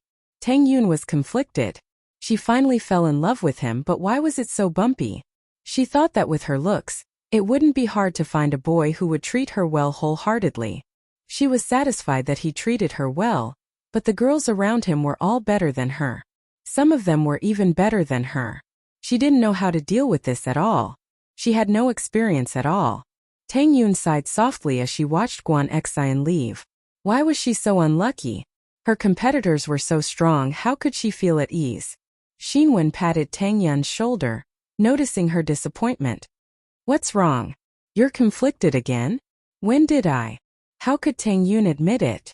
How could she show weakness in front of her good friend? You're still denying it? Ever since I saw Guan Exine, I felt like something's wrong with you. Xinwen understood Tang Yun quite well. Speaking of which, Xinwen, how far have you and Lin Yi progressed? Tell me the truth. How far can it go? We're just high school students, okay? At most we'll hold hands, right? Tang Yun was a little shy, but she attributed the lack of progress between her and Lin Yi to the fact that she was still in school. High school? They've had sex since middle school, right? Are you okay, Yun? Have you ever gone online before? A few days ago at Fatty Lai's house you were talking so much, but it was all a lie. Xinwen was a little disappointed. Aren't they lying too? I don't believe that they dare to play 3P with Lin Yi.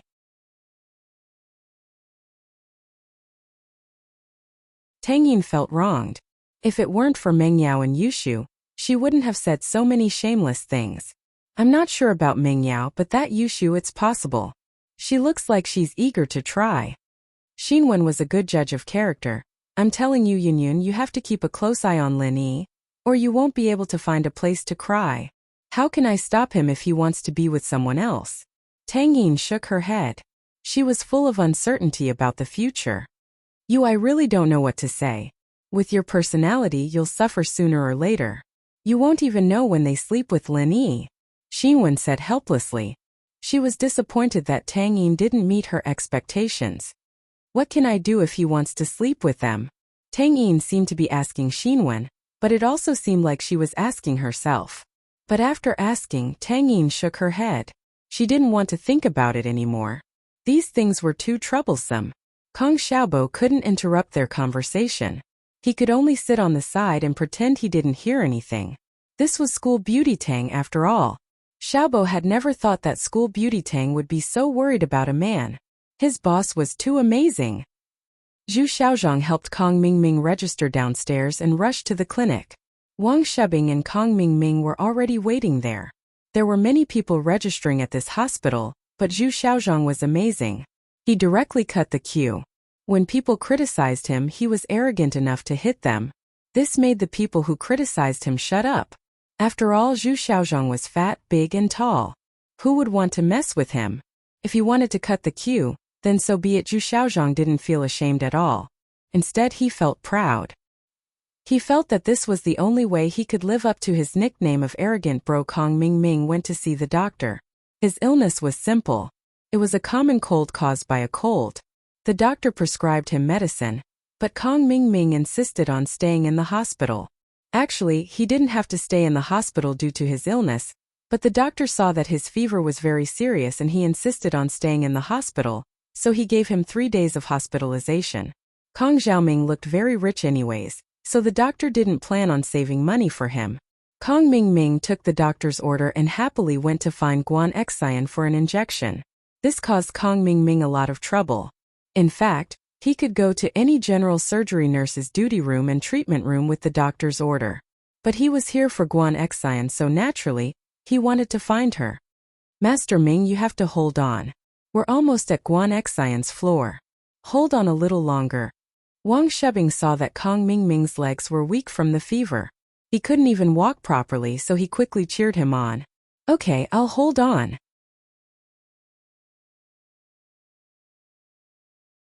Kong Xiaoming gritted his teeth and insisted on going upstairs. Just as he was about to reach Guan Xian's nurse's room, he saw Guan Xian and another girl walking out from the nurse's room. The girl beside Guan Xian, however, made Kong Xiaoming freeze.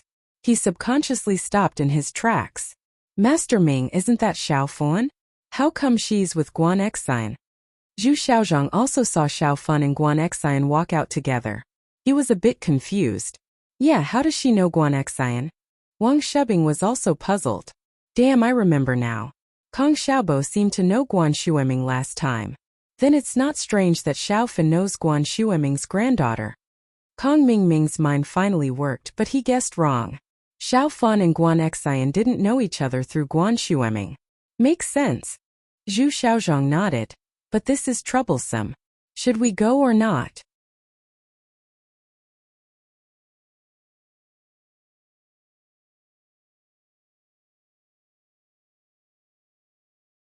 Chapter 688. A ticking time bomb. Master Ming, I don't think it's a problem if we go or not. It's already very troublesome. Wang Shubing shook his head and said seriously, Guan Xian and Xiao Fan know each other. This isn't easy. What do you mean? Even if she knows Guan Xian, she can't be with Guan Xian all the time. Can't she just avoid her? Kong Mingming asked curiously. You can't just avoid her. Master Ming, think about it. What if Xiao Fan spouts nonsense and tells her about what happened between you two? Do you think Guan Xian's impression of you would be good? What chance do you have? Wang Shubing was indeed a schemer. He considered the problem from all angles. Kong Xiaoming frowned at Wang Shubin's words. He wasn't wrong. Xiao Fan was like a ticking time bomb by Guan Xian's side. Who knew when it would explode with a bang and blow him up into a bloody mess? If that's the case, then this Xiao Fan is indeed a big problem. Kong Mingming hated Xiao Fan. Why was this bitch so good at causing trouble? Ever since he met her again, things haven't been going well for the Kong family. Now that he was pursuing Guan Xian, he couldn't let Xiaofan ruin it. Thinking about this, Kong Mingming's eyes flashed with a hint of ruthlessness. Should we find a chance to kill her? Kong Xiaoming may look like a playful young master on the surface, but he was a bad person at heart. He had done many things like murder and arson without batting an eyelid. When he was in middle school, he dared to plot to kill Xiaofan. Now he was even worse. I think it's a good idea. She's lucky that we didn't kill her last time. Now she's not staying at home and acting like a mental patient. I think she's looking for death. Zhu Xiaozhong was also a ruthless person. He immediately agreed with Kong Mingming's suggestion. I think we should forget about it. Wang Shubing hesitated. Killing her isn't a good idea. Wang Shubing, when did you become such a coward? Weren't you the one who found the car when we planned to kill Xiaofan? Zhu Xiaozhong looked at Wang Shubing strangely. Don't tell me you're getting more and more convoluted? Little Zhang, listen to what Wang Shubing has to say. Kong Mingming still cared about Wang Shubin's suggestion. After all, Wang Shubin's brain wasn't bad. He must have his reasons for saying this. Young Master Ming, Kong Xiaobo's friend, Lin Yi is a fucking lunatic. A complete violent maniac. Wang Shubin was a little scared. We all know that Tang Yun was injured by Zhao Qibing, right? On the day of Zhao Qibing's completion ceremony, Lin Yi demolished the skyscraper and broke Zhao Qibing's leg. Damn it, we'd better not provoke this kind of person. But Xiaofan isn't Tang Yun. How can Lin Yi handle this? Zhu Xiaozhong was a little scared, but he still tried to defend himself. Xiaofan is Kong Xiaobo's girlfriend now. If we kill her and it gets exposed, Kong Xiaobo will ask Lin Yi for revenge.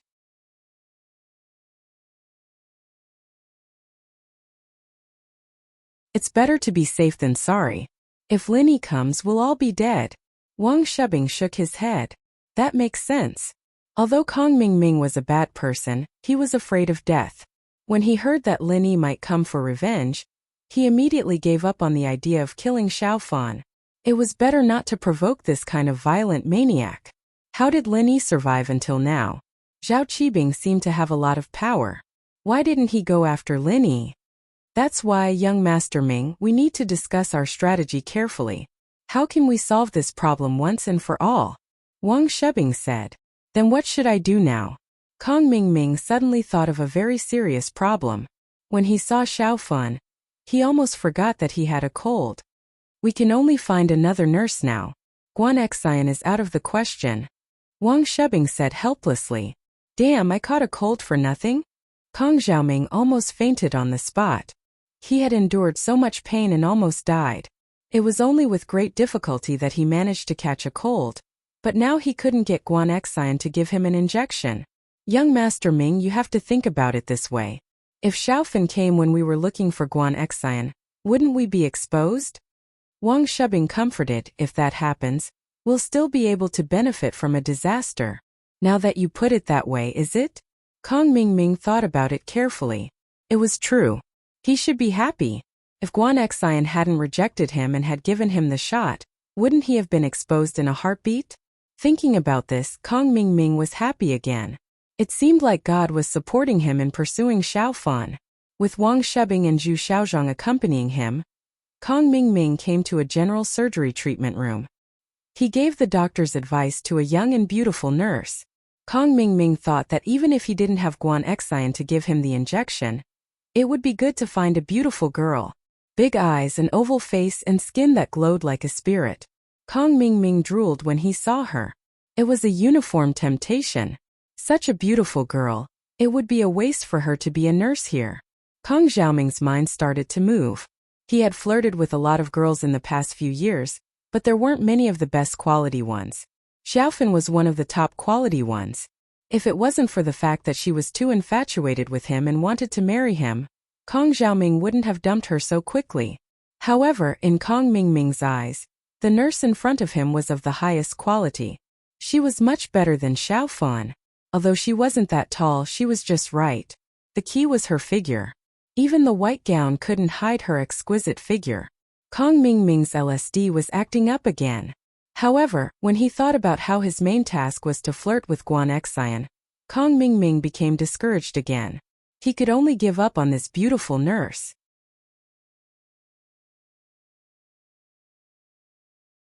However, Guan Xian was also of the highest quality, so it wasn't too bad.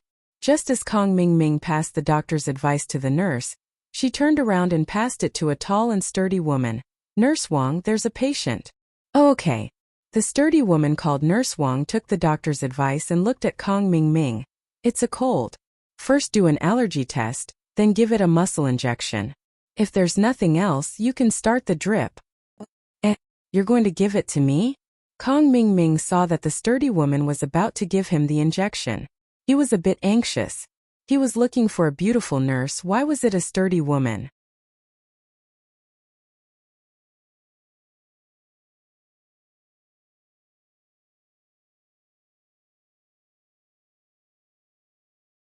Chapter 689. Not dead yet. I want her to do it for me.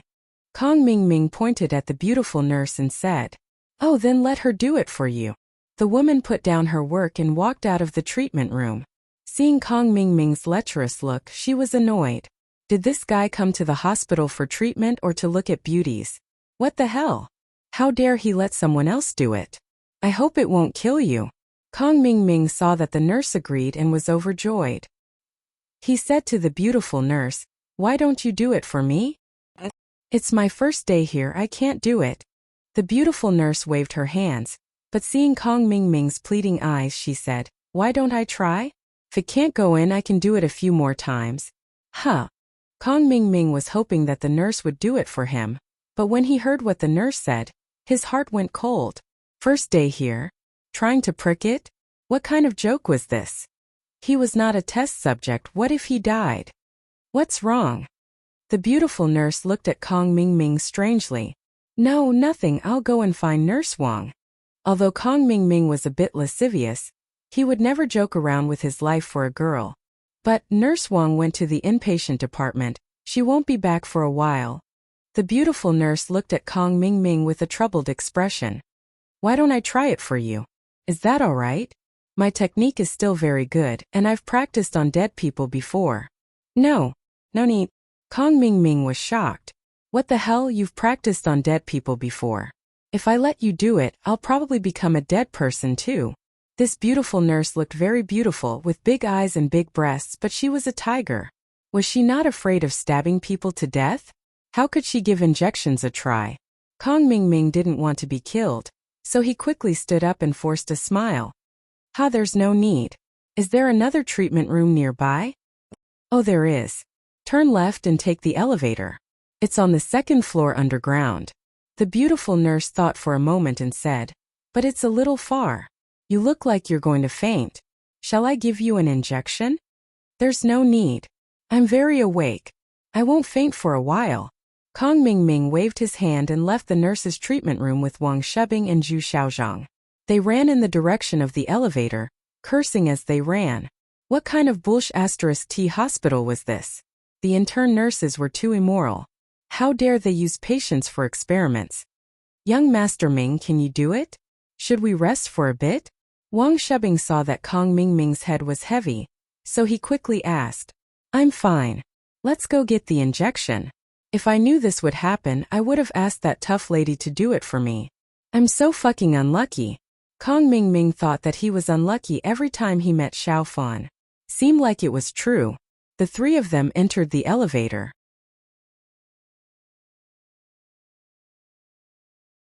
The lady in charge of the elevator looked at Kong Mingming and asked, "Which floor do we go to?"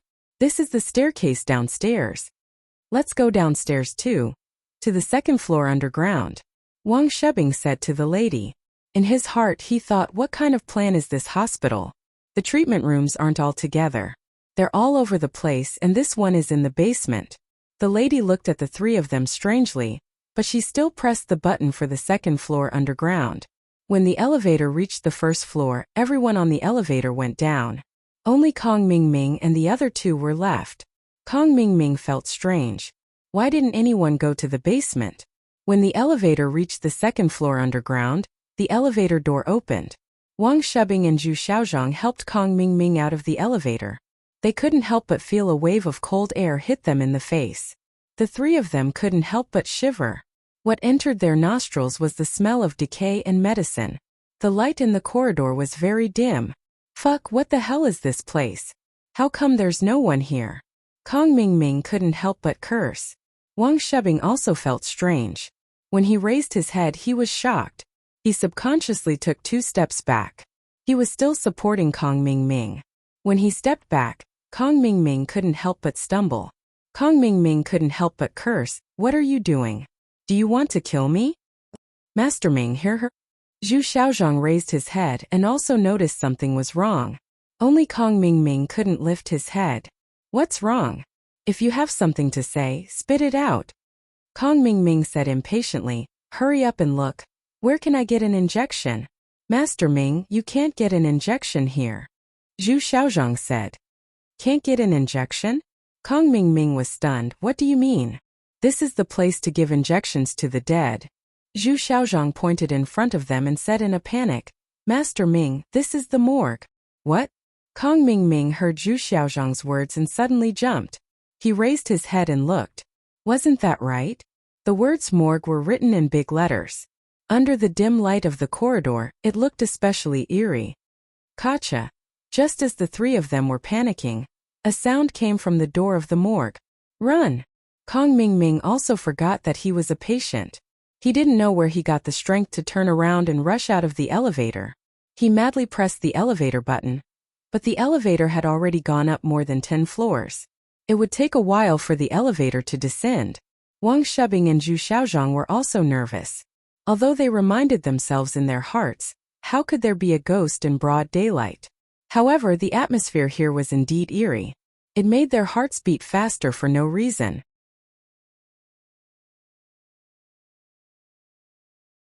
The door of the morgue slowly opened, and a morgue cart slowly slid out from the small door of the morgue. Kong Mingming heard the sound and turned around. He suddenly fainted. His body was already weak, and with the addition of fright, how could he stand it? On the other hand, Wang Shubing and Zhu Xiaozhang, although scared, were relieved when they saw what was behind the morgue cart. A little old man was pushing the mortuary cart towards the elevator. The lights were dim, and the old man was short. Naturally, people would think that the mortuary cart was moving on its own. The old man also saw Wang Shubing and Zhu Xiaozhang, but when he saw Kong Mingming on the ground, he immediately asked, another one died? Why did you guys send him here yourself? Where's the doctor?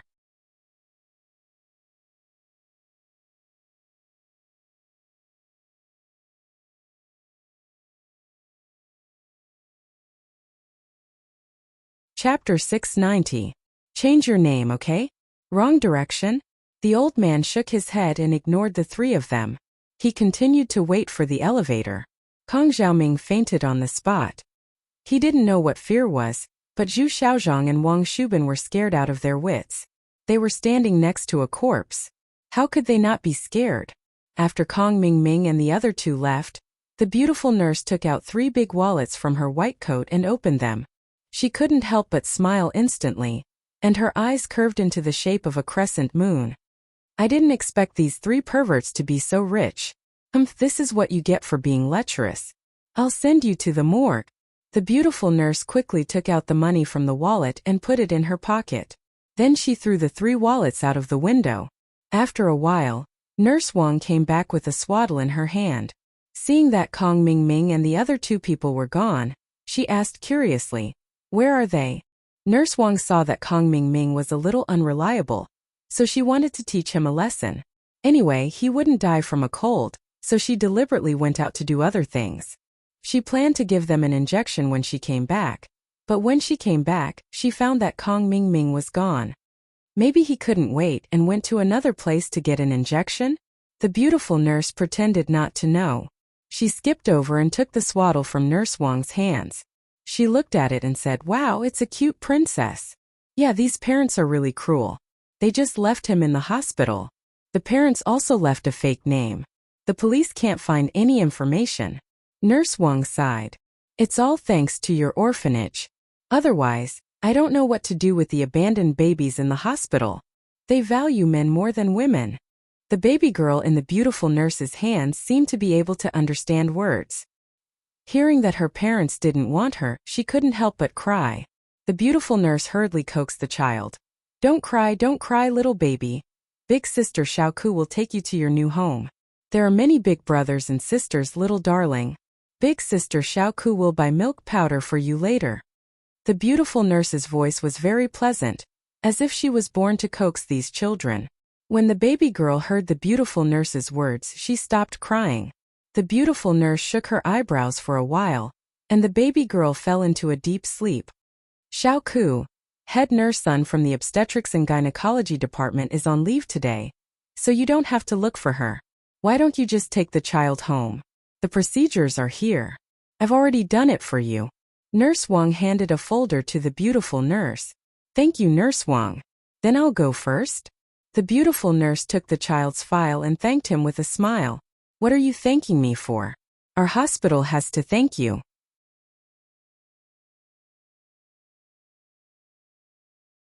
Otherwise, we don't know what to do with these children. Nurse Wang waved her hand. And then I'll go first.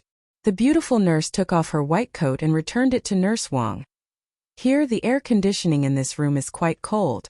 I'm used to a house without air conditioning, so I'm really not used to it. Nurse Wang shook her head, took the white coat and sent the beautiful nurse away. Linny left the hospital, stopped a taxi, and went back to the villa first. There was nothing to do in the hospital. Miss probably didn't want to see him now. After all, the situation before was too embarrassing. Linny was a little regretful. It would have been better to find a random male student to force the poison out. However, he didn't have full confidence that he could concoct the antidote for the poison. He couldn't take the risk. If he had to choose again, he would still save Miss first. As for whether the others could be cured or not, it really didn't have much to do with Linny. Deadly 7 herbs poison, a poison that had been lost in history, actually appeared here.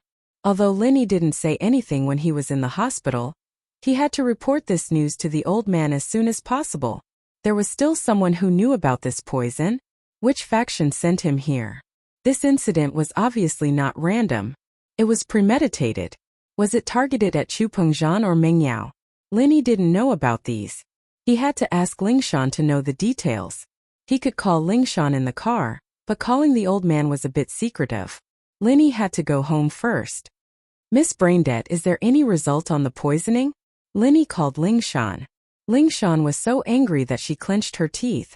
Why did he call her Miss Braindead again? She thought he stopped calling her that. This title doesn't sound good, okay? Although Lingshan tried very hard to treat it as a nickname or pet name that Linny called her, she couldn't do it. Linny, we're already like this. Can you not call me Miss Braindead in the future? Lingshan wanted to protest, but she had to think of a countermeasure. Protesting directly to Linny obviously wouldn't work, but Lingshan knew that Linny's weakness was soft-heartedness. If she said it nicely, it might work.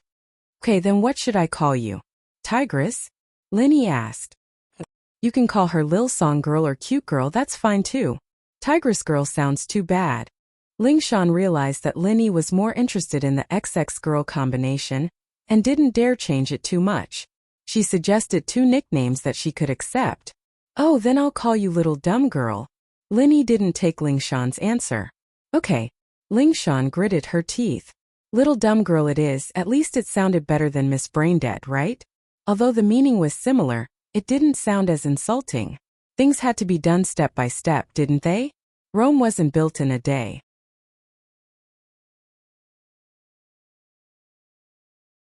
Lingshan felt that if she worked hard, she could definitely become Cute Girl or something.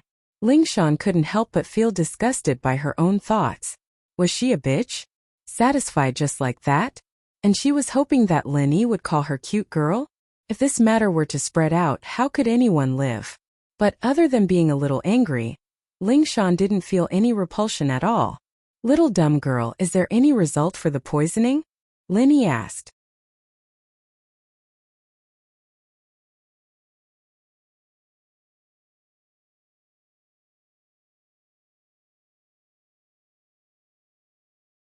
Chapter 691.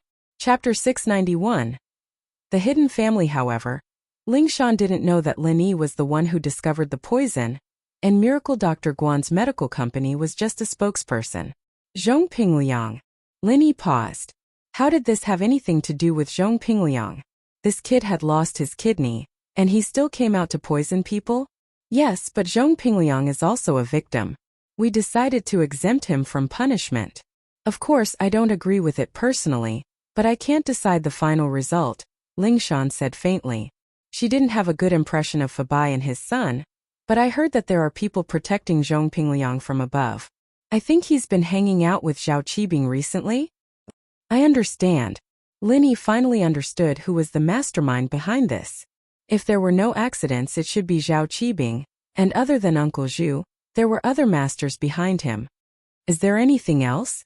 I helped you, aren't you going to treat Miss Braindead for a meal?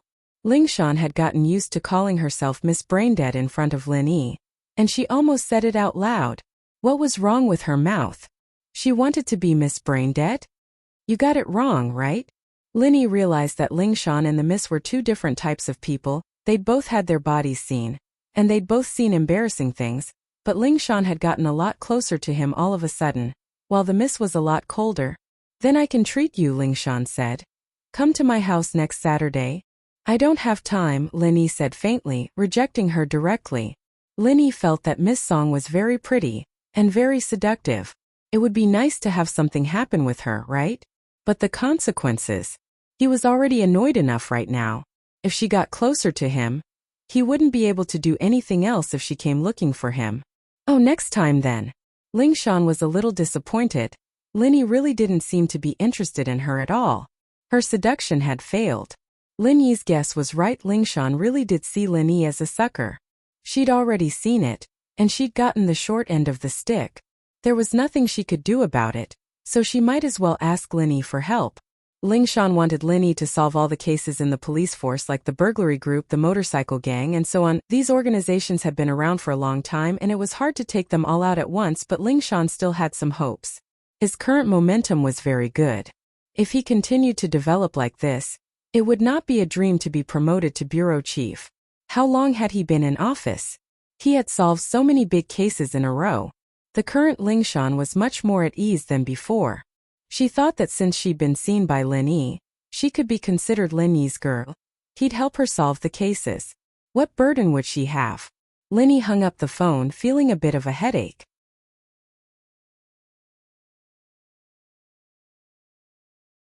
He'd saved Ling Shan, and now this Miss Song had learned how to pester him endlessly. She was much smarter than before. After returning to the villa, Lin Yi called old Lin. There was no one in the villa, so Lin Yi didn't need to hide from anyone. Old man, someone used deadly 7 herbs poison here. Oh, old Lin paused. After a while he asked, are you sure? Yeah, I'm sure. I tasted it. Lin Yi said. Could it be that those people came out again? Old Lin said uncertainly.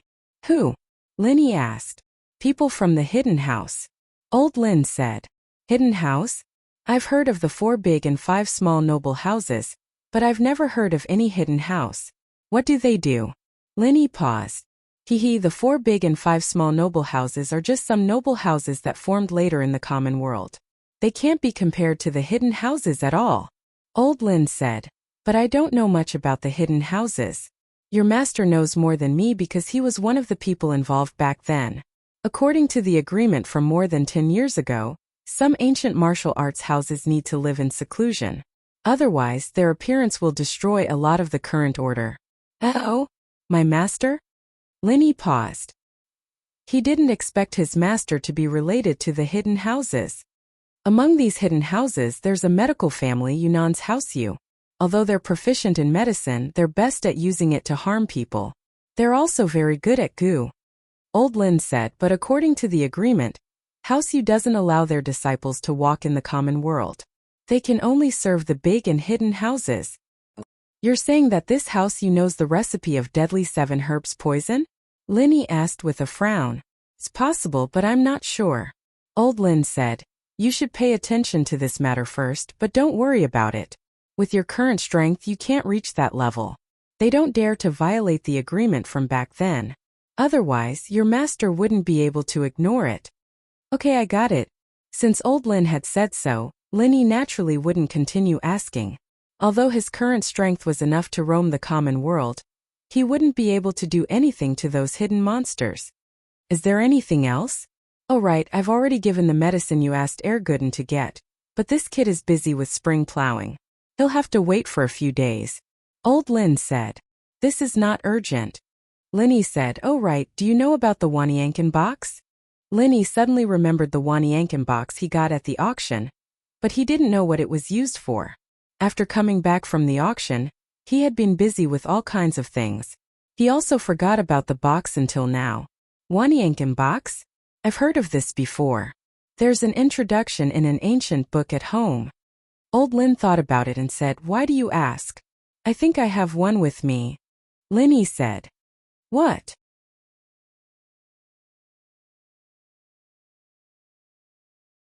Old Lin was shocked.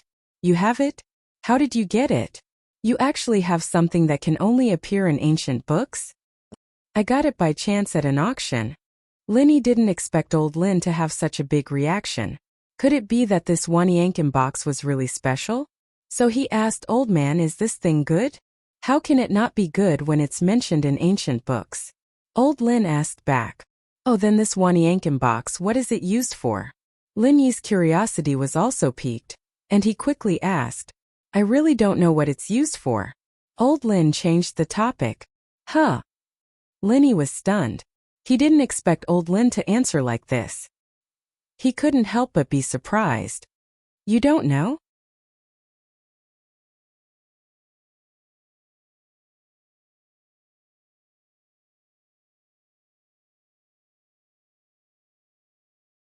Chapter 692. Chapter 692. Female cat burglar Yushiauka. Linny was speechless. Then why are you so surprised? I thought it was something good. It's natural to be surprised. How can I not be surprised if you can get something from an ancient book? Old Lin rolled his eyes and retorted. Also, how can something mentioned in the ancient book not be good? But even if it's good, the book didn't mention how to use it. It only mentioned that it's similar to a fresh-keeping container. It can keep medicine from going bad for 10,000 years. But it definitely has more than one function, it's just lost. This? Linny rolled his eyes. Then you didn't say anything, I'll research it myself. Linny hung up the phone, he didn't know what to say. Old Lin's words had no value at all. It made Linny very distressed. It was like getting a high-level magical weapon in a game, but he didn't know how to use it. He was happy but he couldn't open it. Fortunately, reality wasn't a game, he didn't need to worry about the space in his backpack. He could store some junk. Linny put the Wanyankin box and the 2 pieces of the map into the drawer. Since they were useless now, Linny could only see them as junk. After calling old Lin, Linny called Tang Yun. Hello. Tang Yun was waiting for Fawn in the nurse's room when her phone rang. Tang Yun looked at the caller ID and was instantly happy. Linny, where are you? Is Mengyao okay? Tang Yun didn't know why, but the first thing she asked was Mengyao. Was she really worried about Mengyao? Or was she worried about whether Linny and Mengyao were together now? Tang Yun didn't know herself. She's fine now. Linny didn't know how to explain it to Tang Yun. Although it was to save Mengyao, it was still an awkward scene. I'm at home, she's still in the hospital. Oh. Tang Yun let out a sigh of relief. She was afraid that Mengyao would use some unorthodox methods to compete with her. For example, she could ask Linny to stay by her side while she was sick. She could say that she needed protection during her illness. Tang Yun didn't have any complaints about that. Where are you? Linny asked. I'm in the hospital with Xiao Fan. Guan Xian brought her there, Tang Yun said. I'll go look for you? Linny didn't know if Tang Yun did it on purpose or not. But Linny didn't know how to respond when Guan Xian was mentioned. That's fine too. Tang Yun nodded. My mom wanted to talk to you about buying a house. You can't stay in the hospital forever, can you? My dad's leg is almost healed. The doctor said that he only needs to rest at home. I'll go now. Linny didn't have anything to do anyway. He hung up and left the villa. But he remembered that he'd left his car at the food street behind the school. He'd left with Jiang Wen's car in the afternoon, and he'd taken a taxi to get here.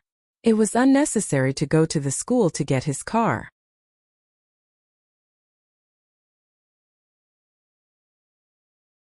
Tang Yun already knew about his relationship with the Mississippi Lin Yi drove Yushu's yellow Beetle. Lin Yi had just parked the car in the parking lot of the Songshan First People's Hospital when a middle-aged beggar with a cane came up to him. "Young man, do me a favor and give me some money." As soon as the beggar came up, he began to talk incessantly. "My leg was injured when I was working at the construction site. The black-hearted contractor didn't give me a single cent, so I can only rely on begging to save up for medical expenses. Do me a favor, I won't mind 100 or two. 100 or two wasn't mind a favor." Lin Yi couldn't help but be amused. This beggar's appetite was too big. 100 or two. Wasn't he afraid of biting his tongue? If he'd only asked for 8 or 10 kwai, Lin Yi might have just given him some change and sent him on his way, but this beggar was crossing the line. Naturally, Lin Yi was getting annoyed. He looked at the beggar faintly and said one word. "Scram." But the beggar didn't leave. Instead, he blocked the front of Lin Yi's car and refused to leave. "If you don't give me money, I'll keep sitting here. Don't leave today. I'm a disabled man, what's there to be afraid of? Don't come back if you can." "Ha!" Lin Yi laughed at the beggar's stubbornness. He took out the silver needle box from his pocket and opened it. He looked at the beggar and said faintly, "Your leg is broken? Just right. I'll help you cure it." As Lin Yi said this, he took out a silver needle and was about to stab the beggar. The beggar was shocked. He didn't expect Lin Yi to carry silver needles with him. He was a little timid. He looked at Lin Yi with hatred, turned around and quickly left with his cane. Lin Yi sneered and put away the silver needle box. To deal with this kind of person, he naturally had to be more domineering than them. Lin Yi locked the car and was about to walk into the hospital, but he was stopped by a girl. Lin Yi frowned. The girl was pretty, with an oval face, big eyes and arched eyebrows. She looked a bit like a girl from a romance novel, but her expression wasn't very pleasant. It was as if she was going to eat Lin Yi alive. Her eyebrows were filled with anger, as if he owed her a lot of money. "Hey, why are you like this? Don't you have any sympathy? He's a disabled man, okay? Not only did you not pay, but you scared him away with a weapon?" Yushaka was angry, really angry. She hated rich and heartless people like Lin Yi the most. He drove such a good car, but he didn't have the slightest bit of sympathy. Not only did he not pay, he even threatened the beggar with a weapon. He was so wicked to a certain extent. With a weapon? Lin Yi was slightly stunned. He then remembered the silver needle in his hand. It seemed that this brave girl had misunderstood him. However, Lin Yi was too lazy to explain to her. He shook his head and turned to leave. "Hey, I'm talking to you." Yushaka was even more angry.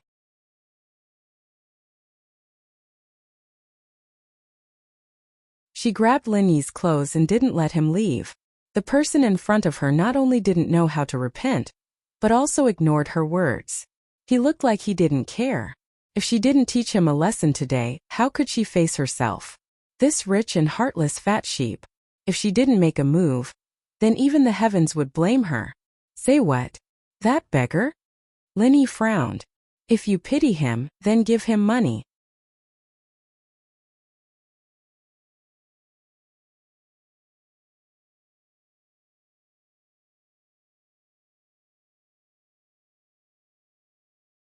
Chapter 693.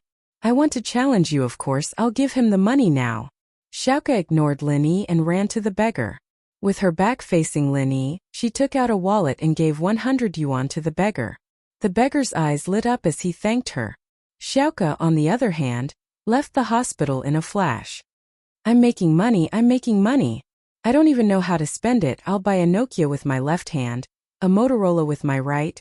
Xiaoka sang happily as she counted the money in her wallet. 3,000 yuan for a beetle? It wasn't even as good as the 3 perverts she met at noon. But Xiaoka was still happy. She earned 3,000 yuan in a blink of an eye, especially after teaching that heartless rich young master a lesson. Bang! Xiaoka suddenly bumped into someone, scaring her. It was her fault for being too engrossed, counting money as she walked without looking at the road. Xiaoka said subconsciously, "Sorry, I didn't see the road. I'll help you if you don't know how to spend it." Lin Yi blocked Xiaoka's path. Xiaoka froze and raised her head. She didn't expect it to be that rich young master from before. Why are you here? You're quite rich, aren't you? Lin Yi took out a lady's wallet and looked at the money in it. 10,000 yuan? Quite a lot, huh? Xiaoke was shocked when she saw the wallet in Lin Yi's hand. She subconsciously touched her pocket, but her face paled when she touched it. My wallet? Why is it here? Oh, I thought you wanted to use your big wallet to exchange for my small wallet. Lin Yi said faintly. No wonder you gave 100 yuan to a scammer. You had too much money to burn. You're lying. When did I give money to a scammer? Xiaoke glared at Lin Yi. The beggar from before was a liar, Lin Yi said mockingly. His leg isn't lame at all. It's fine. He's healthier than you. Lin Yi was proficient in the art of medicine. Naturally, he could tell whether the beggar was really lame or not at first glance. When Lin Yi wanted to treat the beggar, not only did the beggar not stay, but he also ran away, which naturally explained the problem. What evidence do you have? Xiaoke frowned after hearing Lin Yi's words. She was not stupid. She often committed crimes in this area. She had seen the beggar more than once or twice, but she did not think much about it before. But today, after thinking about it carefully, the beggar had been begging here for at least half a year. The money he asked for was already enough to see a doctor. Why didn't he go to see a doctor but continued to beg? But Xiaoke didn't want to admit her mistakes, especially in front of Lin Yi. This scoundrel who stole my wallet.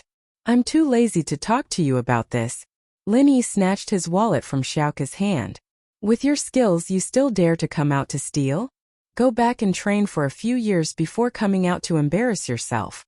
She was a girl, so Lin Yi was too lazy to argue with her.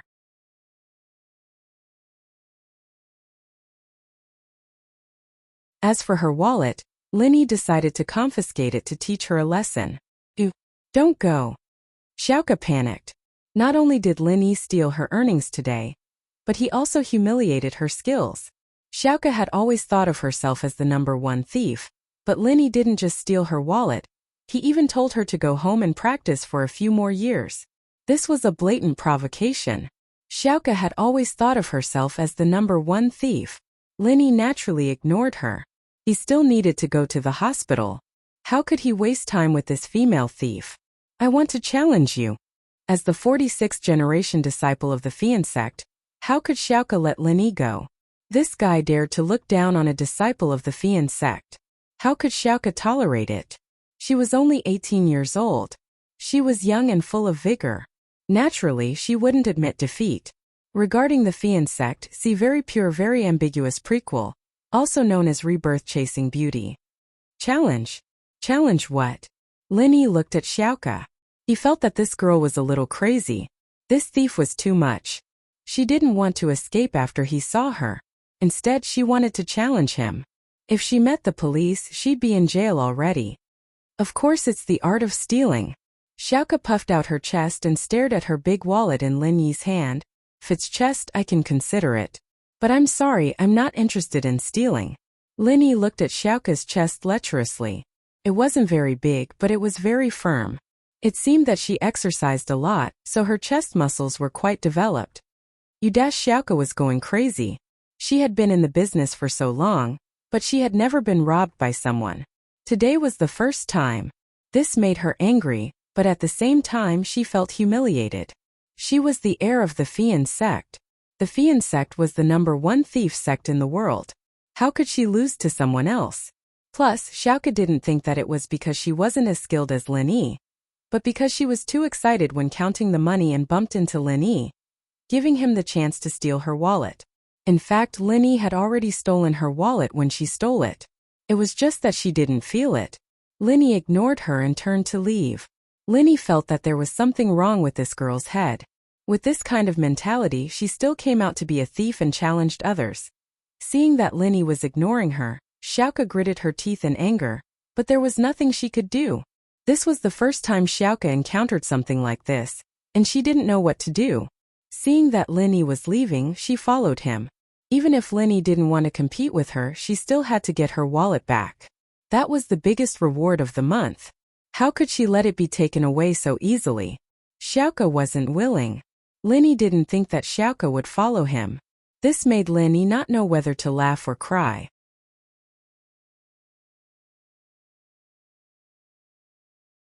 At the same time, he felt that Xiaoke really wasn't suited to be a thief. To be a thief to this extent, she was really stupid. If he went to the police station, would she follow him? Xiaoke followed Lin Yi. She was confident in her qinggong. The Fian sect was famous for their qinggong. Although she wasn't very skilled, she wasn't slow. From her point of view, following Lin Yi was a piece of cake. She was looking for a suitable opportunity to steal all of Lin Yi's wallet. However, at the corner of a street, Xiaoke froze. Because Lin Yi was gone.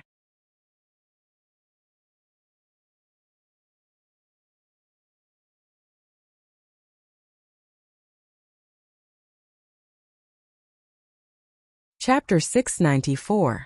I'm so pissed. You're looking for me? Lin Yi's voice came from behind Xiaoke. Xiaoke jumped in fright and shivered, her scalp tingling. How did this person appear behind her without a sound? Why are you behind me? Xiaoke turned around and looked at Lin Yi cautiously. Was this person a ghost? Didn't you ask me? Lin Yi asked. You. Xiaoke glared at Lin Yi, not knowing what to say. You want to learn how to stalk with that level of skill? Go home and rest. This world is actually very dangerous. It's unbelievable that someone like you could survive until now. Lin Yi looked at Xiaoke sympathetically. He was a decent person. If it was someone else, Xiaoke wouldn't even be able to find a place to cry. You're the unbelievable one. Xiaoke looked at Lin Yi angrily. Hey, are you in the same trade? Xiaoke felt that Lin Yi might be in the same trade. Otherwise, how could he be so good at stealing and be so elusive? Ha! Maybe you can be in the same trade if you practice for a few more years. Lin Yi smiled. Since you're so good, then accept my challenge. Xiaoke tried to provoke him. Hey, are you afraid of losing? That's why you don't dare to accept my challenge? Whatever you think. Lin Yi shrugged. Don't follow me, you can't keep up with me. Xiaoke really didn't know what to do. Facing someone like Lin Yi who wouldn't budge, what could she do? She gritted her teeth, unwilling to give up. Then can you give me back my wallet? Oh, I'll give it to you. I don't have much use for it anyway. Lin Yi agreed readily. Xiaoke was overjoyed. She was about to thank him when she saw her wallet flying towards her. She quickly caught it. But when he took a look, he was dumbfounded because his wallet was empty. There was not a dime left of his 10,000 yuan. Hey, where's my money? Xiaoke felt like she was being played. You only asked for your wallet, not your money? Lin Yi smiled and quickly left. Remember my words. Go back and train for a few years before coming out. Otherwise, you'll be finished sooner or later. Also, it's hard for me to understand. Are you really compassionate? Or are you trying to steal my wallet by accusing me? I don't like the way you do things. I'm so mad. How infuriating. Xiaoke looked at Lin Yi's back and stomped her feet as if she wanted to crush Lin Yi. I'll stomp you to death, I'll stomp you to death. That's what you get for acting tough in front of me, that's what you get for looking down on me, that's what you get for… Ah, my leg. Xiaoke stepped on a stone and almost fractured her foot. Lin Yi turned a corner and returned to the hospital. The beggar was still begging there. When he saw Lin Yi, his eyes avoided eye contact. However, Lin Yi didn't want to do anything to the beggar. Whether he was lying or not had nothing to do with him. In the nurse's room upstairs, Lin Yi saw Tang Yun. Xiaofan and Guan Xian had just returned from the consultation.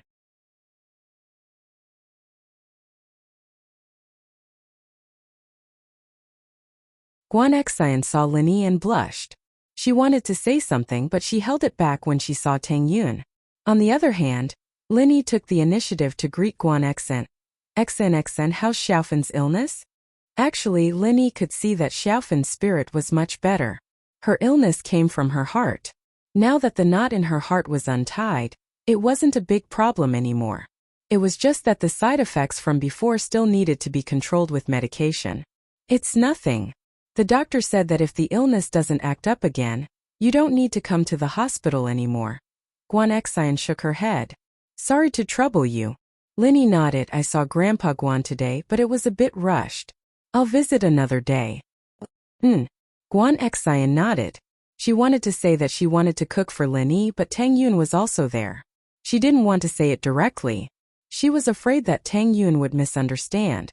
She hesitated and said, Tang Yun, why don't you come as well? I'll cook for you guys. I won't be going. I've been quite busy recently. I don't know what to do now that my house is gone. Tang Yun was a bit embarrassed to go. It seemed like she didn't trust Lin Yi. Wouldn't that make her look petty? Tang Yun replied to Guan Xian's invitation. But I've troubled you a lot with Xiaofan and my father. I should treat you. When my house is settled, I'll cook for you. Sure. Guan Xian agreed with a smile. As they were talking, someone called Guan Xian at the door. Guan Xian went to work, while Lin Yi and Tang Yun went to Tang Juqing's ward. Kong Xiaobo, Xiaofan and Lu Xinwen left first. They knew that Tang Yun's family was looking for Lin Yi to discuss about the house. It wasn't appropriate for them to participate. Uncle Tang, how do you feel? Lin Yi saw that Tang Juqing could walk with the help of the crutches. His recovery was quite fast. Not bad. He's much stronger than the last time. Your Chinese medicine is very effective. Even the doctors in the hospital were surprised. Tang Juqing smiled, but they asked me for the Chinese medicine prescription. I didn't give it to them. I said that I bought it with money and I don't have the prescription. Lin Yi nodded. It seemed that Tang Juqing wasn't a stubborn person. He was quite smart. He knew that the prescription was very valuable and couldn't be given away easily. This kind of medicine that could accelerate bone growth could be mass-produced. The economic benefits wouldn't be small. Don't give them the prescription. If anyone asks, just tell them that Professor Guan made it for you. They won't ask anymore. Lin Yi found a shield for Tang Juqing. In the medical system, Guan Shuamin's prestige was irreplaceable. Right, Uncle Tang, Auntie Wang? I heard from Tang Yun that you were looking for me? Yeah, Lily, I was thinking about looking for you to see if we could buy a house. It's not good for us to stay in the hospital.